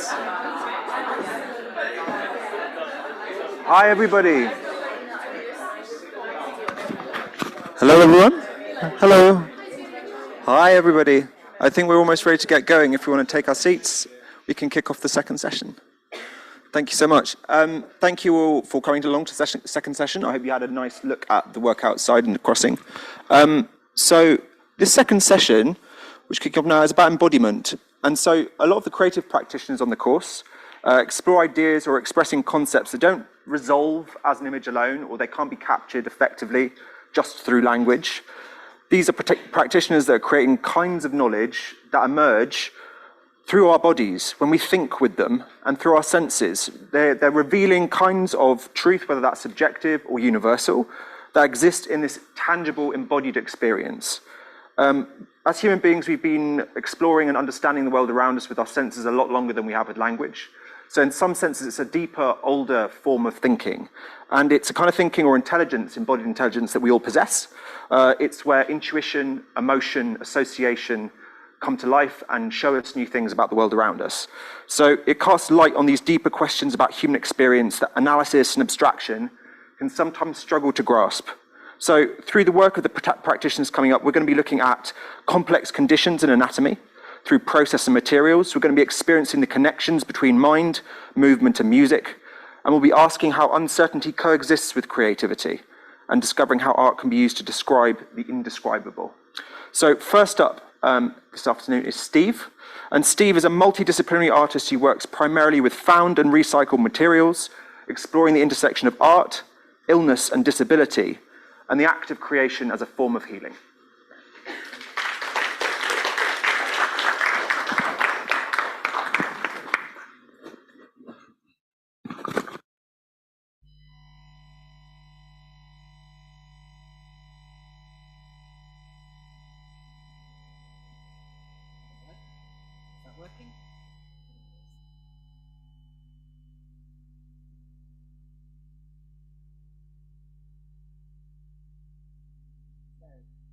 Good afternoon, everyone. Thank you so much for coming back to our second session. What I'm going to do now is a little bit different to a normal presentation. This is going to be a bit more of a dialogue, a conversation. So just as for brief context, Anita and I were essentially study partners during during our time on the course, and we would what we did essentially was meet up a number of times a month and just sit and discuss our work, our ideas, and how we wanted them, how we were thinking of developing them. So what you're about to see here is a sort of a shortened version of one of these discussions. Right, so Steve, you're going to tell me about how your work progressed. You've got this fabulous installation out there, but let's go back to the lockdown and when the journey actually started for you. Yes, so if we go to the first slide, what you can see here is this is just a still from a short film that I made, and it was the first thing that I made for the course. It was a short film called Hive that I made, as part of our unit on force connections, and it was the first time I'd created something like this. It was a short film that I put together with just clips of video that I'd taken from in and around the flat, because of course we were in lockdown and that was as far as I could go, and mixed with a soundscape that I had created myself, and featuring a sculpture that you can see in the picture there, which is made from just scraps of acrylic, a honeycomb, and some LED lighting that I'd found. So it was all very much put together with whatever I could find in my local area. And that, I remember when we had our conversations around that time, how you said you were forced to go down to an area that you would not have gone to otherwise. In lockdown, we all discovered new things. Yeah. Yes. So I was.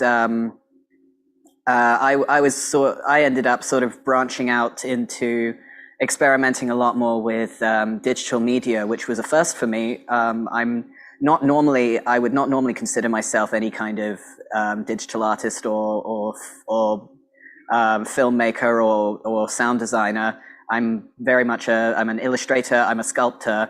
My work's always been much more sort of physical and tangible, but lockdown essentially forced me to sort of start experimenting in new ways with digital media, because it was the only thing that I could easily access. But on that point, I know we've reflected on this before.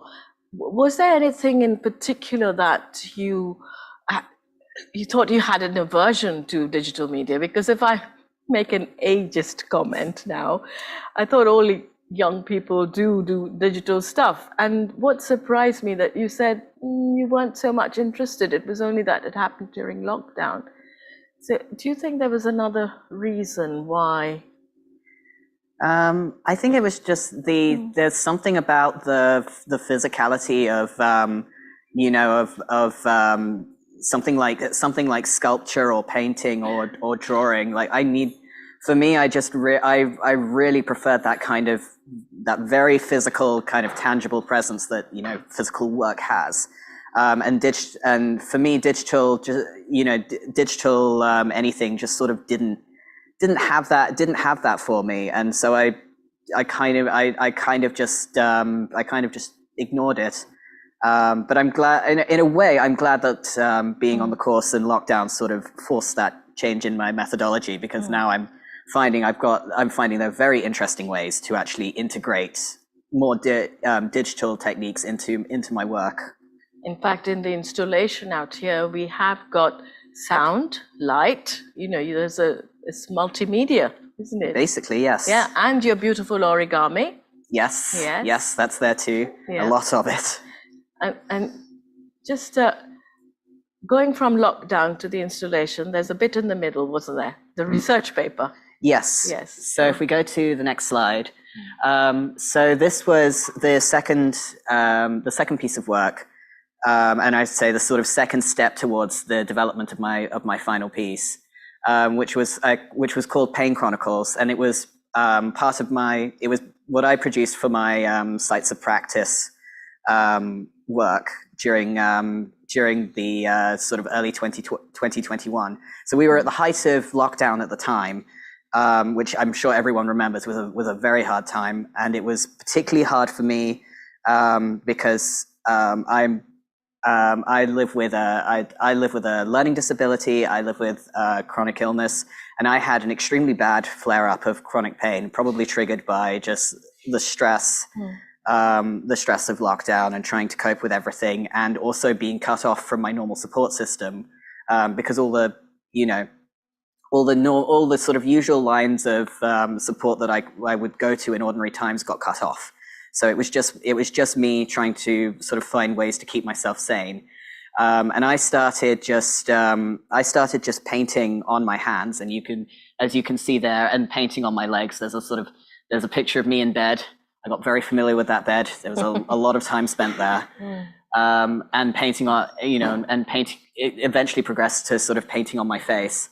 And it sort of became a way for me to tangibly express or even sort of describe what I was experiencing, because common to a lot of people with learning disabilities is that we often struggle to sort of communicate it, through language. So I basically started using images, and it was showing my work to someone for them that had them. When they saw it, it's what actually triggered the conversation of like, have you got this checked out? Have you seen a doctor for this? Because what you're going through isn't normal. And I was sort of like, really? This feels normal. I'm used to being in pain. This is just life. And they were like, no, go and see a doctor. Like, you should not be experiencing this. So this was, in a way, painful experience, really painful, but very valuable because you used this for your research, didn't you? Yes. So I turned it into a live case study, essentially. Well, I turned myself into a live case study for my research paper, which was about how art practice has the potential as a tool to help people with long-term and chronic illness, rehabilitate themselves in some cases, or sort of manage and sort of improve their quality of life and help them better manage their condition. And much of the work out there in your installation is about that pain and managing the stress, the expression of that chaos. Tell us a little more about that. Yeah, so this, if we go to the next slide, so you'll see, so this is the final installation, which obviously if you go to K-Space today, you'll see it. And it was partly sort of me taking that work that I did with Pain Chronicles and sort of taking it out, basically sort of continuing to develop it until it became almost this statue. But the element I sort of started bringing in was sort of attempting to describe parts of my experience of living with a learning disability, especially the issues I have with sensory overload. It's a very difficult thing to describe. To describe to people, I can say that I'm very sensitive to noise. I'm sensitive to color and light, and people sort of go, oh yeah, I guess I sort of get it, and I'm like, I'm not sure you do. I think I don't know how to impress on you that I'm almost seeing a completely different world to the one you're seeing. And so the installation sort of was almost an experiment in attempting to get that across. And that's really out there, this is you. This is, we talk about being authentic. Can't be more authentic. And is there anything that you'd like to say to people who go and see the installation if they haven't been there? Yeah, I would say if you haven't seen it yet, when you do go past it, don't be afraid to approach it, and don't be afraid to to stop and take a bit longer to look at it. It's quite. I mean, I'm the one who made it. It's quite dense. There's a lot of detail in there, and I know there's a lot of there's a lot of stuff. There's origami and birds sort of scattered around the base, and I feel like some people are sort of like keeping their. When I've watched people interact with it, a lot of people keep their distance and they seem a bit nervous. And I would say, don't be afraid to go right up to it. I mean, if you step on a bird by accident, it's just paper. I can make more birds. I can always make more birds. So don't feel like, oh God, what if I step on something and break it? No, I can always fix it. Great. Thank you. Thank you very much.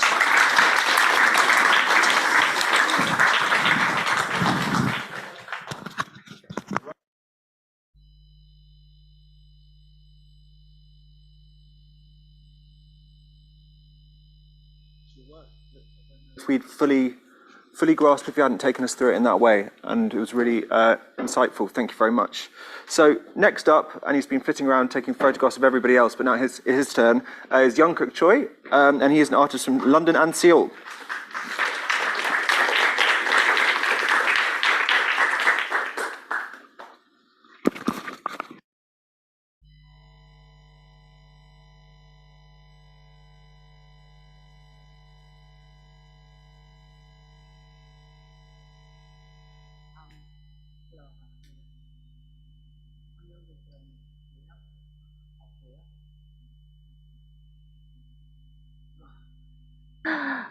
So basically, my work is talk about socialism or social phenomenon. So I'd like to want to show first my video, and then I'll tell you more.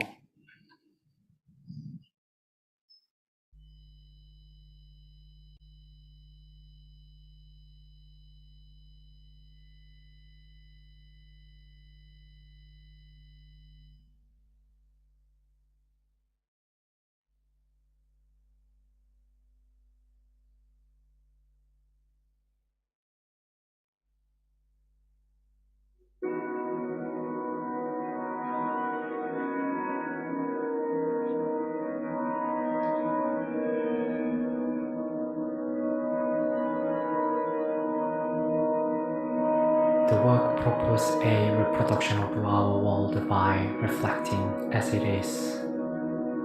The little pieces are the embodiment of each individual, and collectively they gain composure. Balance after balance, the world is built.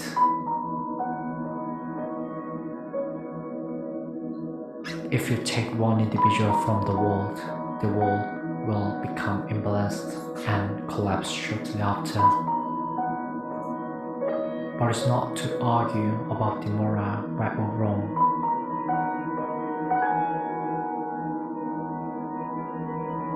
Every fingerprint has different shape and size.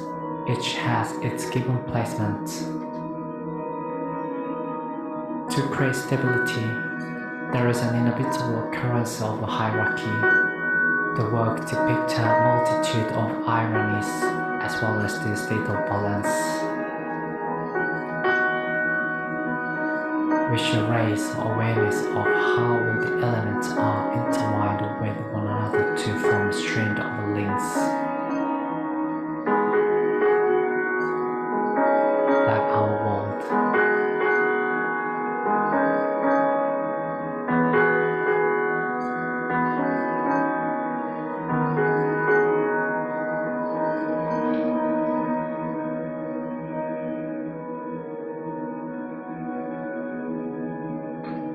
Take a step back and relax. Feel the resonance of our world.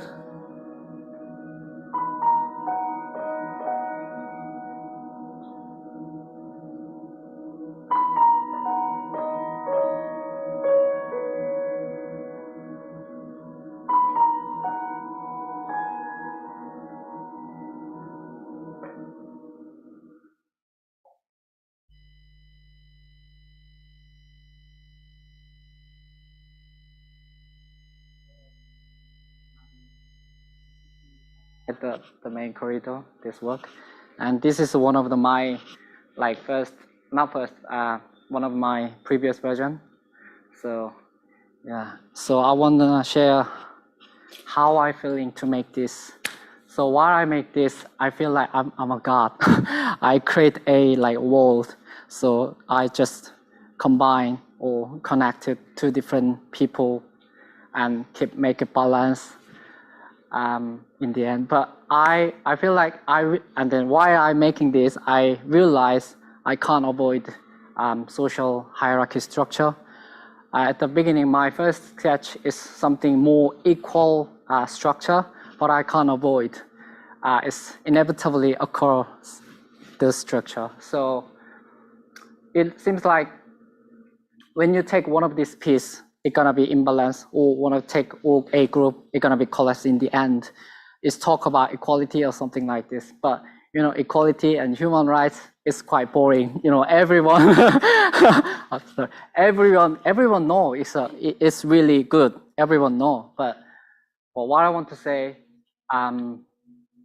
like you can see like contrast, like equality and also social hierarchy structure, and also this design by, can you see next? Yeah, this structure, this piece is designed by military dog tag. I inspired my military dog tag. I was a soldier. So military is kind of like trained to keep people. So it's another contrast. Yeah, so I just make like minimize our world, and I hope audience step back and just see, yeah, my world. Okay, so this is what I've done in my MA course. So my MA course finished, hopefully if I pass. And then my MA is finished, but my creative journey is not finished yet. So what I'm gonna do next is, I'm gonna do next project is make a documentary film. So I wanna show you video first, and then I'll tell you more.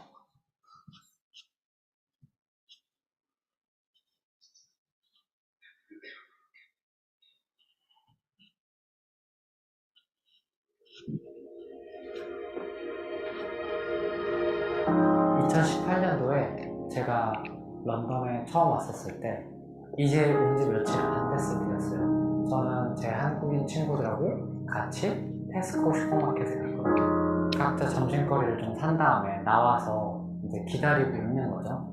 그런데 한 친구가 끝까지 안 나오는 거예요. 우리는 이제 밖에서 기다렸죠. 무슨 일이 있나? 왜 안 나오지?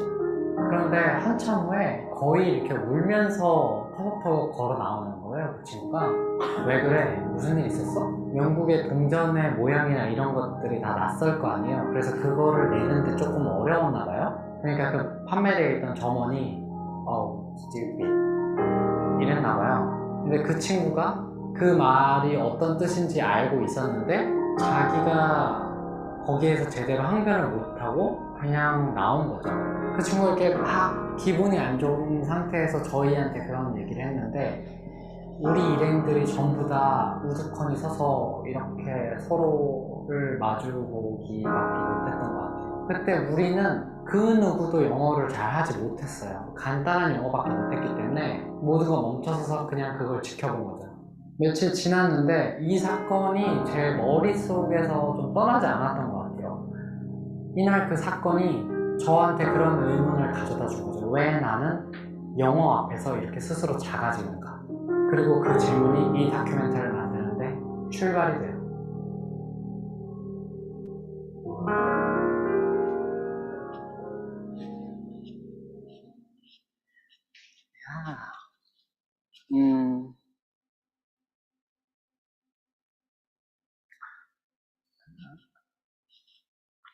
As you some of know, I have a YouTube channel. It's a vlog, just a Korean international student, like living in Korea, living in the UK, like uni life in the UK. I just hang around with my friends and eating. That's all. The simple thing is my YouTube channel. But my happiest moment when I go home, I read the comments. So, but sometimes I like Korean people. They just left some comment. You should speak proper English. But it's not only one. blood. And when I speak with my friends, I make like tiny mistake. Like I need to say like west, and then I said east. Sometimes I'm confusing. I made a small mistake, but many Korean they like take oh, you make a mistake, something like that. They just left a comment. So in speaking in English in Korea is more than you think. It's a quite big one. When you go to Gangnam style Gangnam, is the area, fancy area in South Korea. So when you go to Gangnam, all the sign is over the half is English. When you go to cafe, the menu is all English, no Korean, because English looks fancy, looks good, or sometimes French. And when you go to like fancy supermarket like M&S or like Whole Food Market, we have something like this, like fancy supermarket. And also there all the corridor, they only sign up English, like sugar. They just write down sugar, not 설탕. Because it looks exclusive and nice and looks better. So there's many things happen. Maybe here some from Asia, they might more understand me what I'm gonna say. So this video, it seems like discrimination by language, but it's just a starting point. The more important thing is like I want to talk about like a phenomenon in the Asian. So thank you, Tesco. And yeah, so that's the next journey. So you just see some like cartoon, but it's gonna be animation movie. So I got 3 animator, collaborate with 3 animator.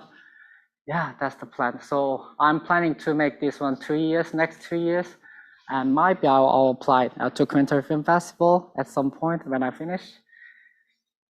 Right, so there's many things happen, many things stupid happen, like Apple Korea, when you go to Apple Korea, like a girl, so bring her laptop and then she wanted to fix, but they refused. She said, "Oh, I wanted to talk about your manager," and then the blue t-shirt man said, "Oh, can you speak English? Because my manager is from California. You need to speak English if you want to make a complaint." Something like this.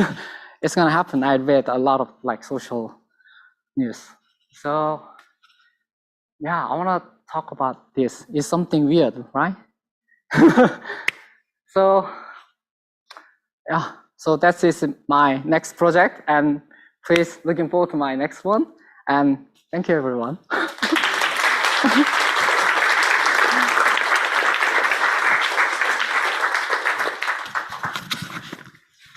Thank you very much, Jungkook, and really excited to see where your next project takes you. So next up, we're going to be hearing from Saoirse Jewell, who is a Welsh-Swedish artist based in London. And she draws from personal experience to investigate themes of pain, neurodiversity, and the implications of living with invisible chronic illness.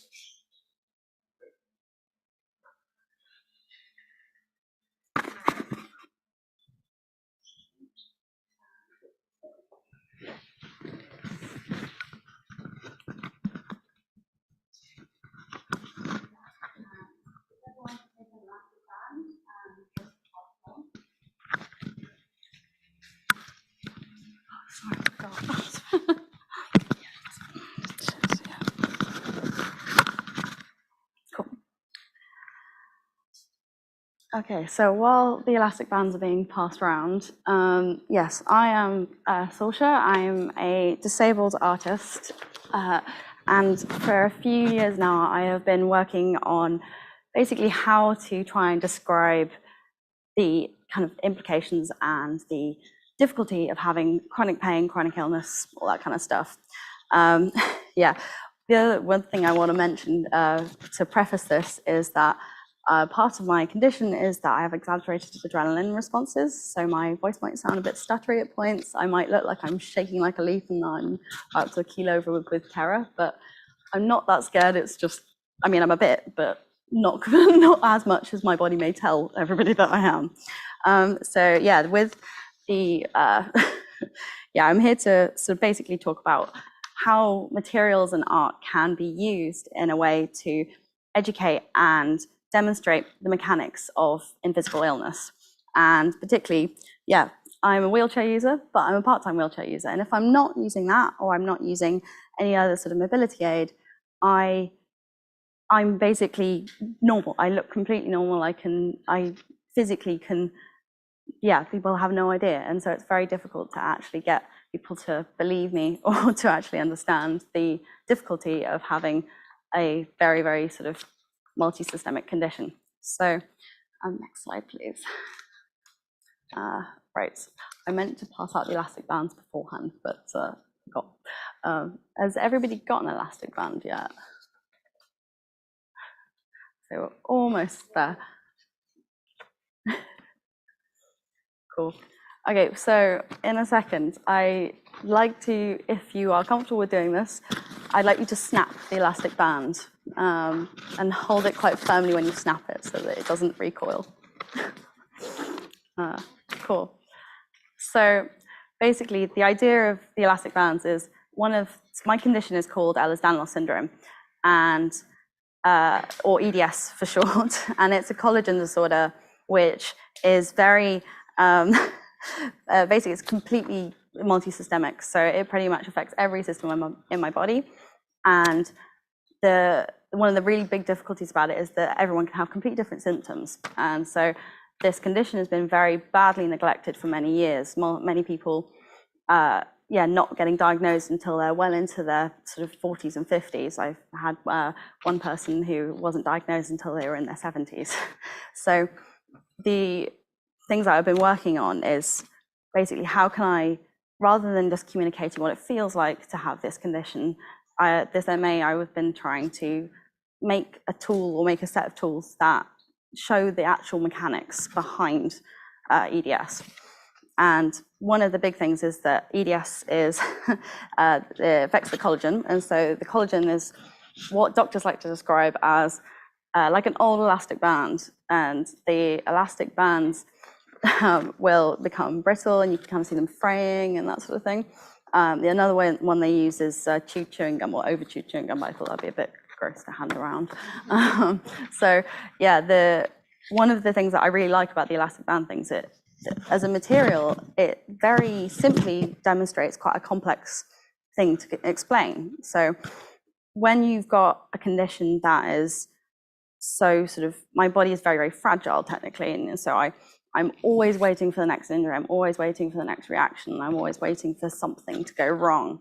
And so that anticipation of snapping the elastic band is just a very sort of simple, quick, easy way of demonstrating it. And that's kind of a principle that I've been trying to sort of take into making these kind of tools. So next slide, please. So one of the big things with Ehlers-Danlos, or a lot of people have called up until recently hypermobility syndrome, which is a bit more well known. And yeah, it's thought that between 30 and 40% of the population, the healthy population, or not healthy, the general population, are neurodivergent. And neurodivergence includes autism, attention deficit, hyperactivity disorder, tic disorder, and a multitude of other learning difficulties. And basically, your brain's just wired a little bit differently, and so we see the world a bit differently. Next slide, please. And so I personally have ADHD, and I know a lot of people with my condition who have got many other different types of neurodiversity. And the thing that we found out recently in the last couple of years is there's been a couple really big studies that actually are saying that there's a big correlation between EDS and hypermobility and neurodivergency, particularly ADHD and autism. And the way that the EDS and other collagen disorders are explained to people, particularly kids, is either highly, highly simplified to the point it's not very useful and people don't really understand what's actually going on, why they're in pain, why they're dislocating their joints, or why they're getting migraines. And so one of the big things is if you're in an appointment and your brain is wired differently, if your doctor tells you a load of things and it's either too simple or the other end it's highly convoluted and very, very complicated to the point of being something that's med school kind of level information, which requires an awful lot of prior knowledge and sort of knowledge of anatomy and physiology to actually understand. So next slide, please. So I have been trying to make, this is the beginning of the models. This is a spine which I 3D printed the spine and then used glass silicone to use basically the glass silicone is something that they use in movies that crumbles much more easily, and like it can show over time as they wear down and get sort of moved about and played with. They break down in a very similar way to the way that people with EDS and other collagen disorders, where the way their discs degrade and can herniate and can have irregular thinning or thickening and all manner of different things. And so, one of the things I wanted to do was try and make something that would go into a clinical setting that would be useful in actually having, if a doctor presented this model and had someone, either an adult or a child or someone who's been recently diagnosed or is getting treatment for the first time, or even not, because a lot of people who've been diagnosed and know about it for a long time also struggle to understand it, will be able to look at it and feel it and touch it and physically interact in a way that actually gives them a proper sense of what's going on, rather than having to rely on a prior anatomical knowledge and their own imagination.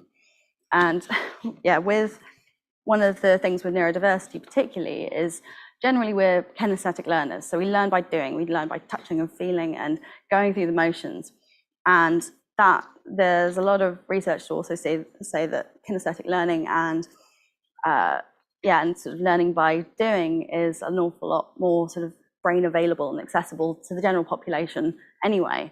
And so the idea is that, these would be a kind of, bridge between the doctor's very, very extensive knowledge and a patient who is coming into this for the first time and is going to have to explain it to their family and their friends, and actually being able to see something and play around with it is going to anchor in the long-term memory and going to be an awful lot more useful because they actually can feel it. Next slide, please. So this is the other model that I made, which is a 3D printed arm, and I've used latex, which natural latex also degrades very quickly, and so it becomes quite brittle and it frays, and it basically mimics what they describe Ehlers-Danlos collagen being very closely. And so one of the big things for me was throughout my research on the MA, I repeatedly was told by doctors, by patients, by families that they just couldn't understand. Even though some of them have been diagnosed and had multiple family members with it, they still didn't understand what the mechanics were, why they were in pain, and it led to an awful lot of kind of mistrust, both in doctors and the people around them, and it also led to an awful lot of people just kind of giving up on treatment.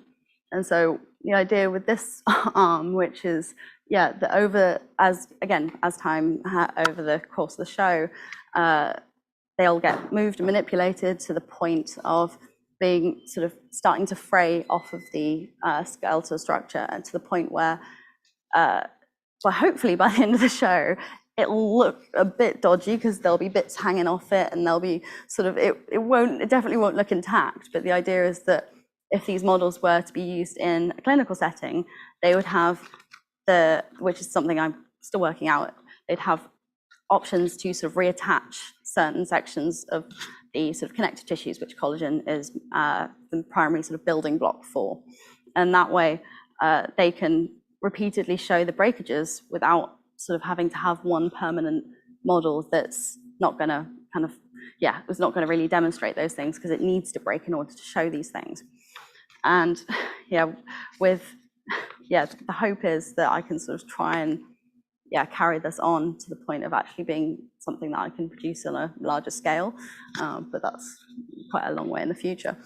So like also, one of the, I say we keep saying it, but I find it quite odd that they still use and have been using for centuries physical models in med school to teach med students. Like it's one of the biggest and kind of most common things that you see in a doctor's office or in the anatomy classes is something that looks an awful lot like this, but is demonstrating a normal person's an injury that's much more sort of common. And so I kind of feel like why don't we have like that for patients if it's such a kind of widely kind of used thing that's been so sort of widely spread for the past at least sort of 3-4 centuries in medical schools, then why can't we use it for people that are going to struggle to understand it even more? And so I will be performing in my space, which is at the end of the street over there, and I will be doing suspension because my piece is about pain. So there is these 2 models, the spine and the arm, which you are welcome to go interact with. Don't panic if they break. That's what they're meant to do, but it still freaks people out. Even like friends on the course who've touched it, kind of gone, oh, I don't know what to do with it now because it's falling to bits. But that's exactly what I want. If it's intact at the end of this, I'm going to be a bit disappointed. So please, if you would like to go and interact with it and break it a bit, and that would be brilliant. And thank you.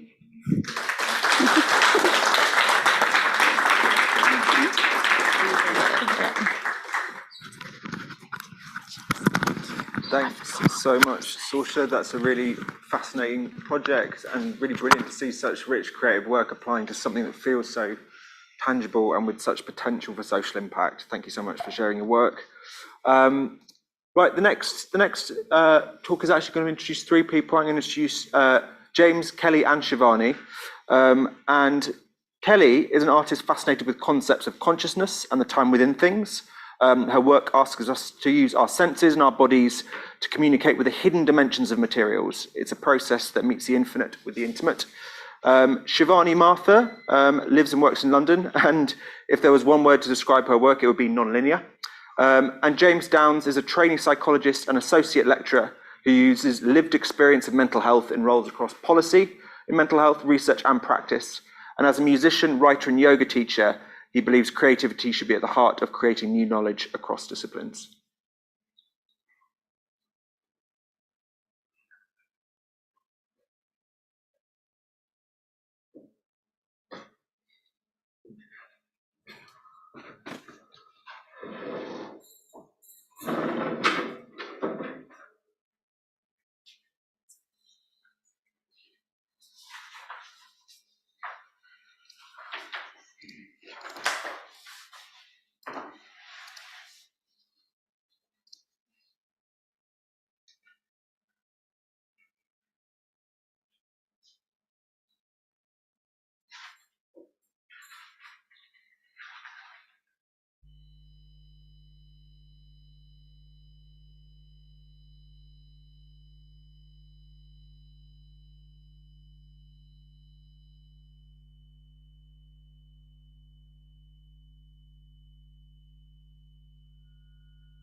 Thank you all. That was really fascinating and compelling, really enjoyable to watch and to experience. Could all the artists that have spoken in the second session please come back to the stage? We're going to have a Q&A discussion now for the next 15 minutes. Do we have the microphone to hand around to Peter and the audience? Is this the one here? Yeah, that's for the audience. That's for the audience? Yeah, this is for them. And how do I turn that on? And this is for them. No, it's going to pass around. Mike, you guys might want to come closer. Yeah. Let's just come closer. Yeah. Yeah.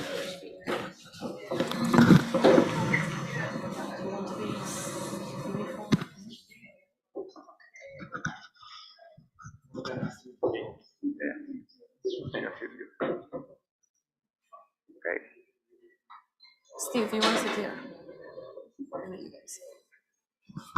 And here.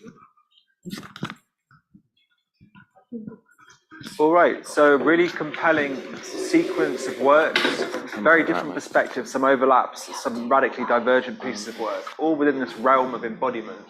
Are there any questions that you have for the artists specifically about any of their particular work or the connections between them? Yes, over there. Hi, can you hear me? Yeah, we can. It's a question for, is it Jungkook? I apologise if I pronounced it wrong. I just wondered the significance of the fingerprints. Were they yours, somebody else's? What was the significance of the fingerprints? I collect 150 people from like strangers from school and my friend or street. Yeah, and across the race and gender, whatever they comes from. Yeah, I collected.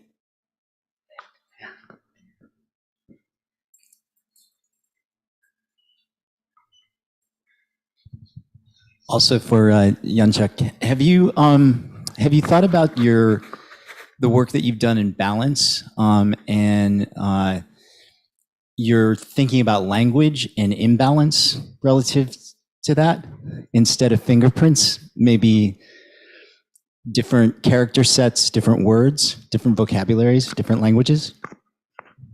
You said you didn't. You said you were inevitably led to hierarchy to manage balance, but language imbalances. So I'm wondering if you thought about how your art could further that reflection. Really good idea. Thank you. Thank you. Yeah. Yeah, that's a really good idea. Yeah. Yeah, I'll do that. Yeah, that's a really good idea. Yeah, next step. Yeah, another next step. Yeah. Yeah. It was totally separate. Yeah, but thank you.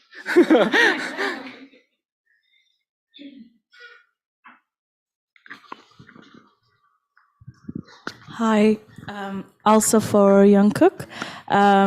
Sorry. You were just asking about the fingerprints, and at least for me, it seemed that it was about your own identity. And somehow I saw that in the last project that you present, the one that you are developing now, really touched me. I think it must be amazing. It will be when it's finished. It's already amazing. And also, like, as an immigrant, I'm not Asian. I'm from Europe, but I'm also an immigrant, and I also struggled with language. So this little episode that you show us and say how strange the coins are and like how long it takes us to actually count the money, this happened to me. And so I know perfectly like how it is and how you feel lost sometimes.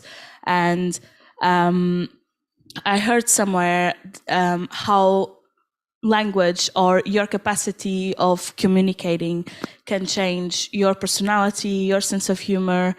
And I experienced this since English is not my first language. So yeah, I think it's just an amazing project. And I hope to see more of it.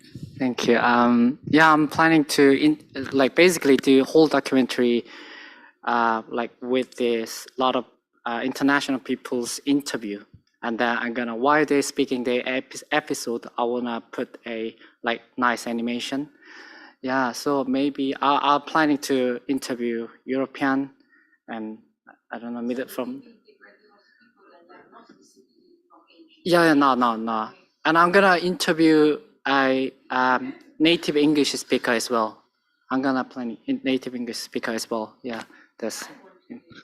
Oh yes, I'll write down your name and your name. Yeah, okay. Yes, please. And I'm looking for an animator.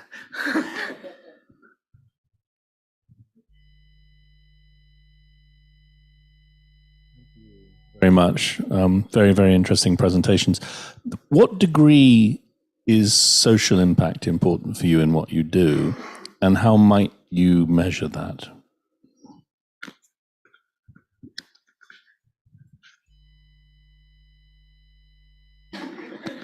Kelly, you're telling me to go, but maybe you should go. Do you have to press anything, or can you?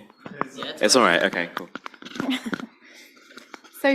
Social or community, or is it the same thing? What was the question again, Nathan? So,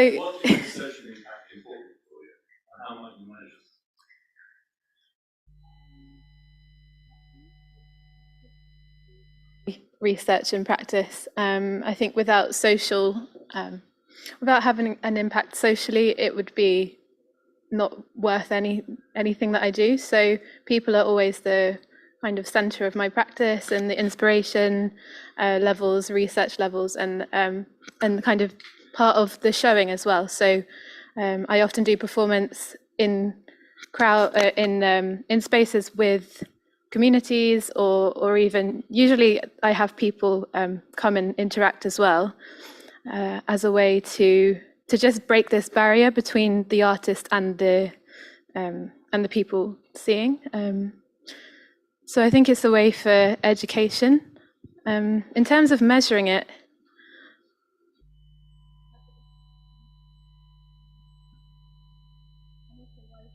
to measure it, maybe I'll throw that one back at you. Yeah, just so I had sort of two thoughts almost simultaneously. I would say, especially with my work that's sort of connected to my research, I'd say the social impact of that is very important, especially at the moment. And I'm looking into how I'm looking into specifically how something like art practice can help benefit people living with long COVID, for example. So I would say that's socially pretty important. And well, I mean, with something like that, that's a question that's relatively easy to measure. It's a research project. But that's my artwork as connected to my research. And I would say there's also another side to my art, which is much more private, where I don't particularly care about the social impact, because this is something I do for me, for my own, for my own sort of personal well-being, for my own sanity, and because it's much more private, I either don't show it, or if I show it, I don't really care how people react, because it wasn't made for them, it was made for me. Interesting. That's a really interesting question and very interesting perspectives. For me, I start my approach, I think, not just to art, but probably to life. Sounds really grand, but with a very simple premise, that is that in each and every one of us, there is something very strong. And we're all very different, but there is something very strong within each and every one of us. So for me, art is a tool to realize that, to express it. And so it starts with figuring out what is strong within me. But equally, what I want is, I just want to do things and just do without any agenda, without any goal. And hopefully, in that process, people will also realize what is strong, not in my art, but what's strong within them, and inspire them or make them see their own path, their own journey. And that's what's really important to me about art, about social communication. And for me, the social impact does not come by giving lectures or telling people what's my path. It's about hopefully them looking at what I have done and realizing what is their own path. So thank you. Thanks. Yeah, so almost slightly opposite to Shivani. Mine is there's two strands to my work. There's the anatomical models, and they're very easy to measure in the fact that if someone interacts with them and then comes away saying that they can understand the thing that it's explaining, then it's very easy to kind of, okay, hopefully it seems successful. And it's massively important to me, I make a lot of work about myself, which is sort of more of what it's like to live with this condition, like kind of more expressive. And I use it to, partially to to process my own sort of emotions and process kind of what's going on for me, but also as a way of kind of having something that people with this condition can look at and hopefully feel like there's someone else who feels the same way they do. When I was about 12, I saw a Francis Bacon painting for the first time, and I know it was for very different reasons, but his paintings, it was the first time I saw anything where I went, wow, that looks how I feel.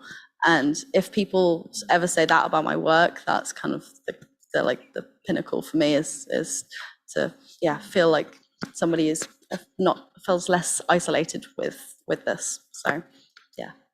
Can I just say something in response to that? Just a huge personal thank you to you, because I also have EDS, diagnosed in my 30s, explains why I can do yoga without any practice.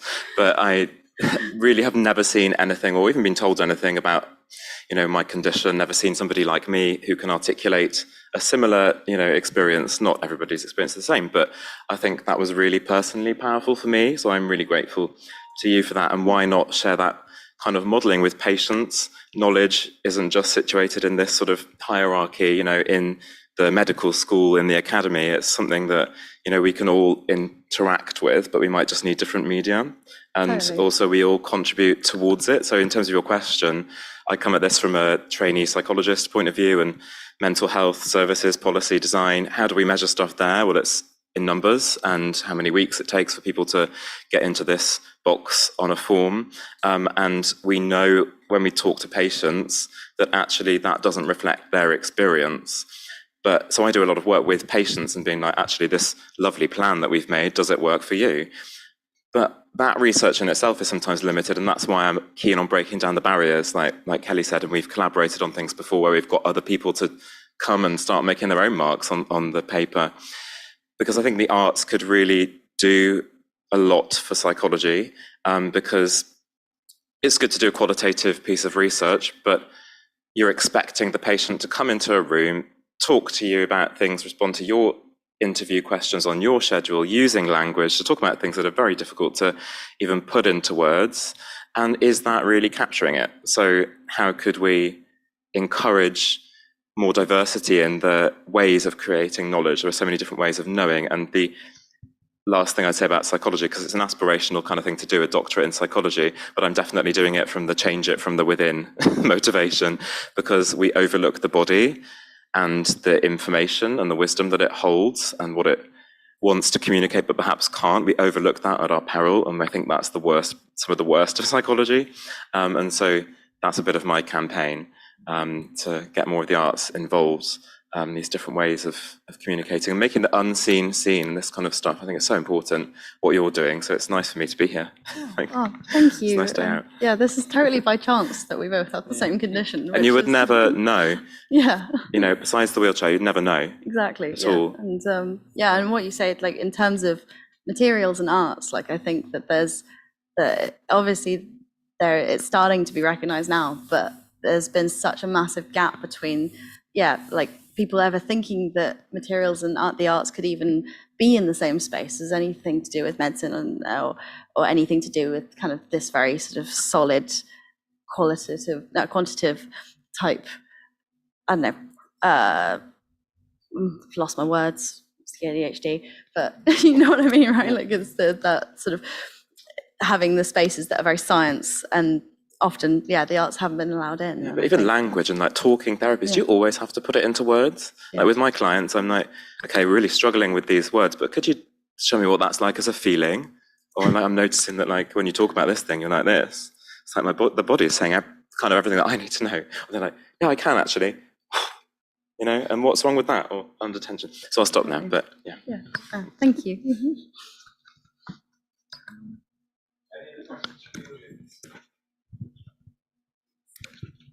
One for Saoirse.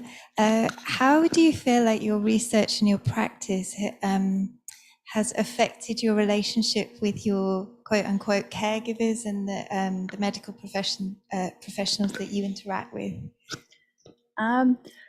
So it's quite complicated, because I've been very, very lucky in my life, in that my mum is an ex-nurse who also has the same condition as me, so she had a very good knowledge of anatomy and hypermobility, and so I grew up understanding a lot more than a lot of other people, or at least a lot of the kids around me, and therefore I already was at a bit more of an even kind of playing field with a lot of the medical professionals that I was interacting with.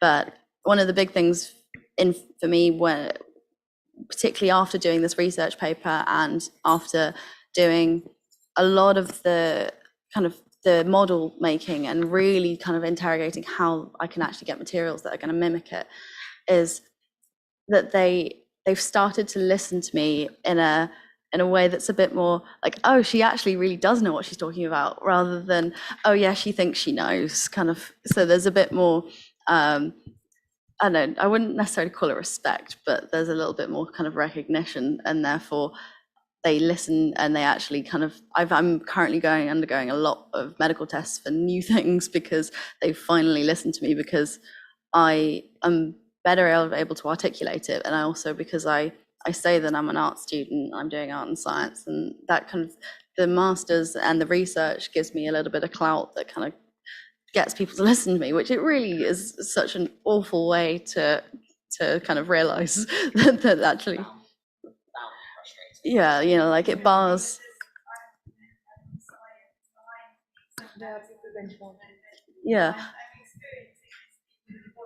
Yeah, like that's the thing. Like as soon as you say science, particularly to the like a lot of the people that I know, like I did my BA in fine art, and the difference between you know, if I tell people what I do now compared to before, like people, yeah, science is something that is recognized and is difficult, and like people don't understand how hard and how intense arts and anything creative really is. And yeah, I find that like I was always also judged for doing the sort of sciencey bits of my own artwork. I was always told, oh, you're obsessed with the body, and I'm like, yes, I am. It's an amazing thing.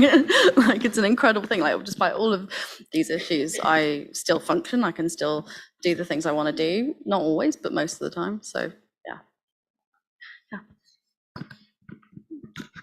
I hope that answered the question. Hey everyone, yeah, I have a question for all of you, which is about, it's maybe a bit philosophical, but it connects to, I think, each of your practices. About, do you understand any distinction between like the mind and the body? Because this session is so much about body and like physical embodiments of things and experiences. And so often we're taught to separate those two things. And I feel like a lot of what you're saying bridges that gap. And I was just wondering what your thoughts were about that.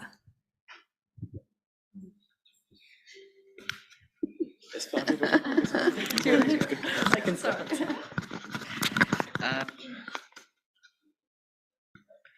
Nope, it's on. Okay, good. Yeah, well, for me, there's there's a huge overlap between the two,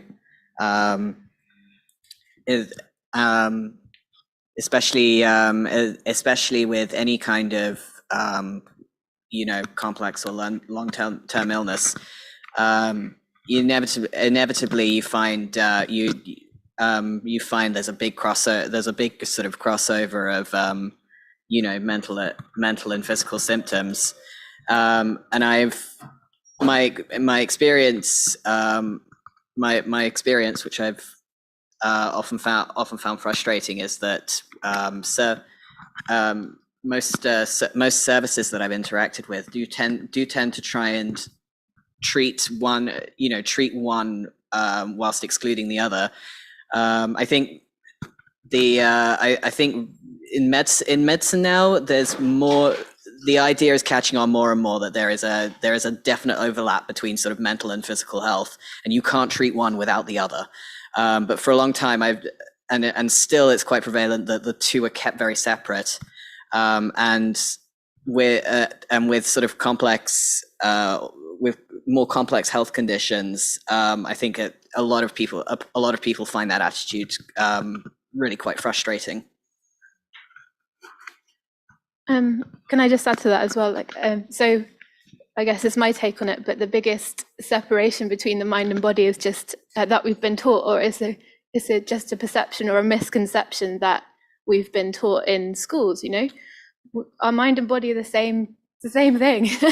It's just this concept that they're not. And you know, when you look at mental health, for example, when you look at mental health like depression or anxiety, there's something physical going on there. It's just very, very small, you know, so there's something in the brain that's physically happening, but we just, because it's in the brain, we're thinking of it as mind. So yeah, often there's something physical going on. And I think it's interesting to hear about Saoirse and how important it is for you to understand and for others to understand, because that gives power to an issue, you know? So, yeah. Can you add Yeah, no, I mean, I don't need to add to it. I agree. And I think that we recognize there are problems from separating or sort of siloizing different services for different things. And my experiences of having, EDS and all the various problems that nobody knew what they were because nobody knew I had EDS, and I have an eating disorder, which is my special area of interest. And that's something that's very much like an embodied experience. It's a behavioral thing. It has huge metabolic effects. It's so frustrating if you're living with that kind of thing to have people diverging this thing which is being experienced as one thing with lots of different parts. And so the solution we reach to, I think, is saying, oh, the mind and body are connected, or there's the mind-body connection. And I'm still like, no, that's saying the mind is here and the body is here, and there's this thing in between. And I do think that we have to sort of think about it and talk about it in a different way, which integrates the two, because we see from stuff, really powerful images that we often, and sometimes this is how we categorize information, see things as either or and black and white, so you look well, so you are well, which seems to be the main thing that people learn from medical training, I think, and I was in medical school for a while, and I think this sort of frustration that you have when you can't express or communicate something that's not seen, because of this either or kind of tendency, and we need to be much more both. And, you can be unwell and have, meaning and quality in your life. You can be very high functioning and have a chronic illness. You can, it's all of these things, and they're integrated. So I think it's kind of pushing back a little bit on even like talking about it in those terms, but I'm each to their own. That's a really interesting question, and also very interesting from the perspective of, both Steve and Saoirse. But what I want to do is here, I want to pose a question to you. So the performance that James, Kelly, and I did, and I'm going to pose a question to the audience. Do you think that the display on the screen had anything to do with Kelly's body movements? How many people think the answer is yes? The display on the screen where there was a dispersal of the snow, how many people in the audience think that Kelly's body movements had something to do with the display on the screen? How many people think the answer is yes? So that's like, can you just a little bit higher so that we can count? So that's 1, 2, 3, 4, about let's say 10, right? So we're almost 50-50 there. And the real answer is no. It didn't have anything to do. We wanted to, and in fact, that was the technology that was set up, but the answer is that we weren't able to make the technology work, so there wasn't. So now the connection here is actually in somebody's mind. It's not in what is physically out there. And I think the same happens when we're looking at our own body and our own way of thinking. We tend to overdraw the correlations, sometimes in a faulty way, and sometimes what we intended to do, rather than, so I think the relationship is very, very complex between what we think and how our body reacts. And I just wanted to draw that out through our performance itself. So thank you.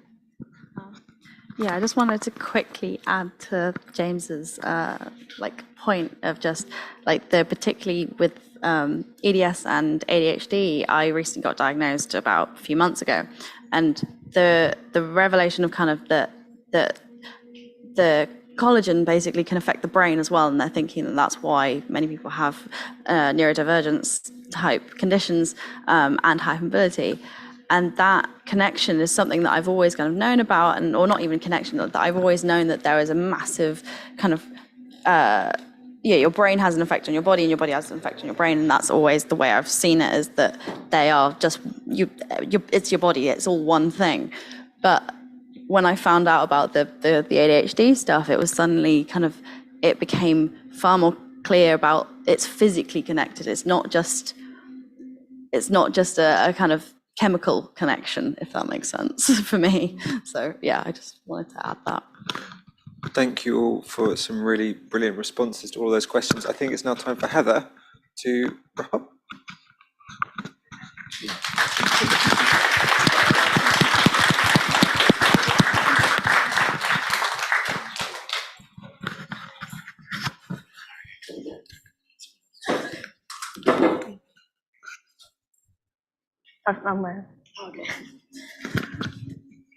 Okay, so my name is Heather Barnett. I'm Pathway Leader on the MA Art and Science, and it is my pleasure to close proceedings for the day. The class of 2022 are the cohort that started the course in October 2020. So their first year on the course, they started completely online. Their first year was mostly online with occasional patchy access to facilities or occasional patchy meetings of each other. But a lot of the students didn't actually physically meet each other throughout that first year of their studies. You'd imagine that that might make them a kind of disconnected group, but they're, as you've seen today, kind of amount of collaboration, resilience, adaptability is really evident in their work. And the physicality of their work, the materiality of it, I think really, really comes through. So I want to thank the students who have participated in the symposium today, and all the other students who are exhibiting as part of the show. It really is, I think that starting point of being entirely online makes it far more poignant that they are the group that are the first to be back in person with the physical show and with an in-person symposium. So it's really great that you came today to share with that with us. So I'd like a big round of applause for the class of 2022.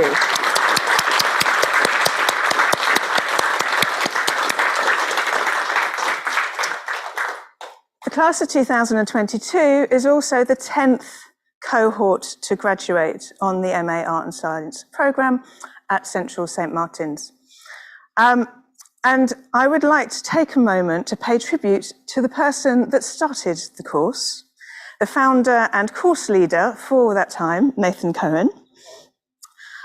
Nathan fought really hard in the early days to set up the course, to convince the art school that there was a connection, a meaningful connection between art and science, and that interdisciplinary practice of that kind had a place in the art school. In that time, we have seen the field of art and science expand culturally through creative production. We can see lots of recent examples in mainstream, high-profile galleries of artwork that connects with biology, with ecology, with astronomy.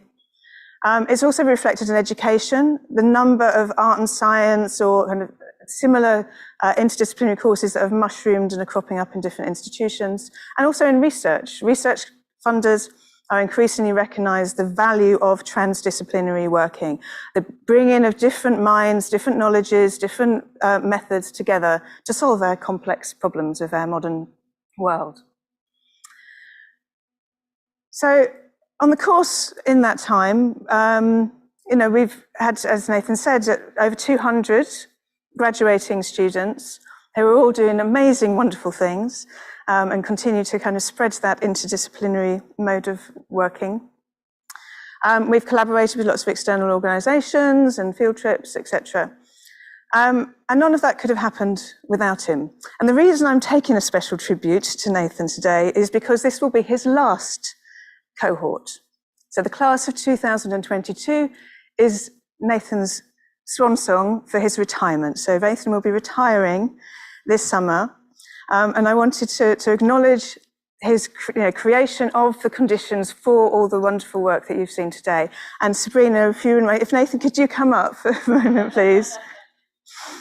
And I would just like to thank Nathan for everything. So can I give you a hug? Thank you. Thank you. And we've got a little something for you. Thank you very much. And now you need to do an impromptu speech. I do. I'm quite quite emotional at this point. Well, thank you. Wonderful. That's really kind, Heather. And really what I want to say, I think, in response is a thank you to all of you, because you don't make a journey on your own. Yes, I came up with this crazy idea and went before the people in the university, and they kind of looked at me slightly weird, and they said, well, if you think you can make it work, go ahead. I had no idea where it would lead us, and it began with myself and one other male member of staff, and here we are. We're a much bigger family now. Heather joined 2 years in, I think, from the start of the program, and it's been a stalwart of the program ever since. We now have a much bigger team of people who are going to carry this forward. So this isn't an end, and it's not an end for me. I will continue to have a research connection with the university. I'm currently a visiting professor at the Tokyo Institute of Technology, so the knowledge and experience I've gained from this, I'm sure we'll be working with that. But I'd like to say thank you all very much to everyone here who I've worked with. It's been a great privilege, and I wish you all well for the future. Thank you very much.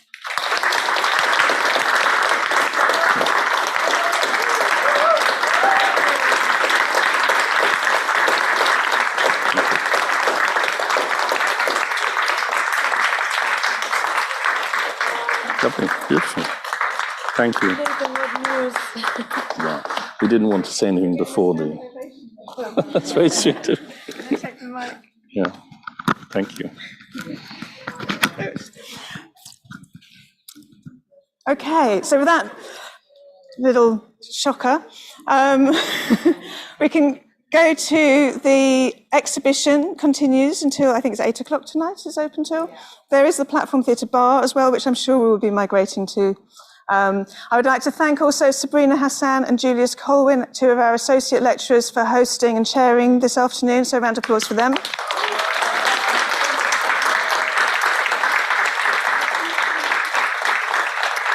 So go and enjoy the show. And we look forward to the next 10 years of art and science.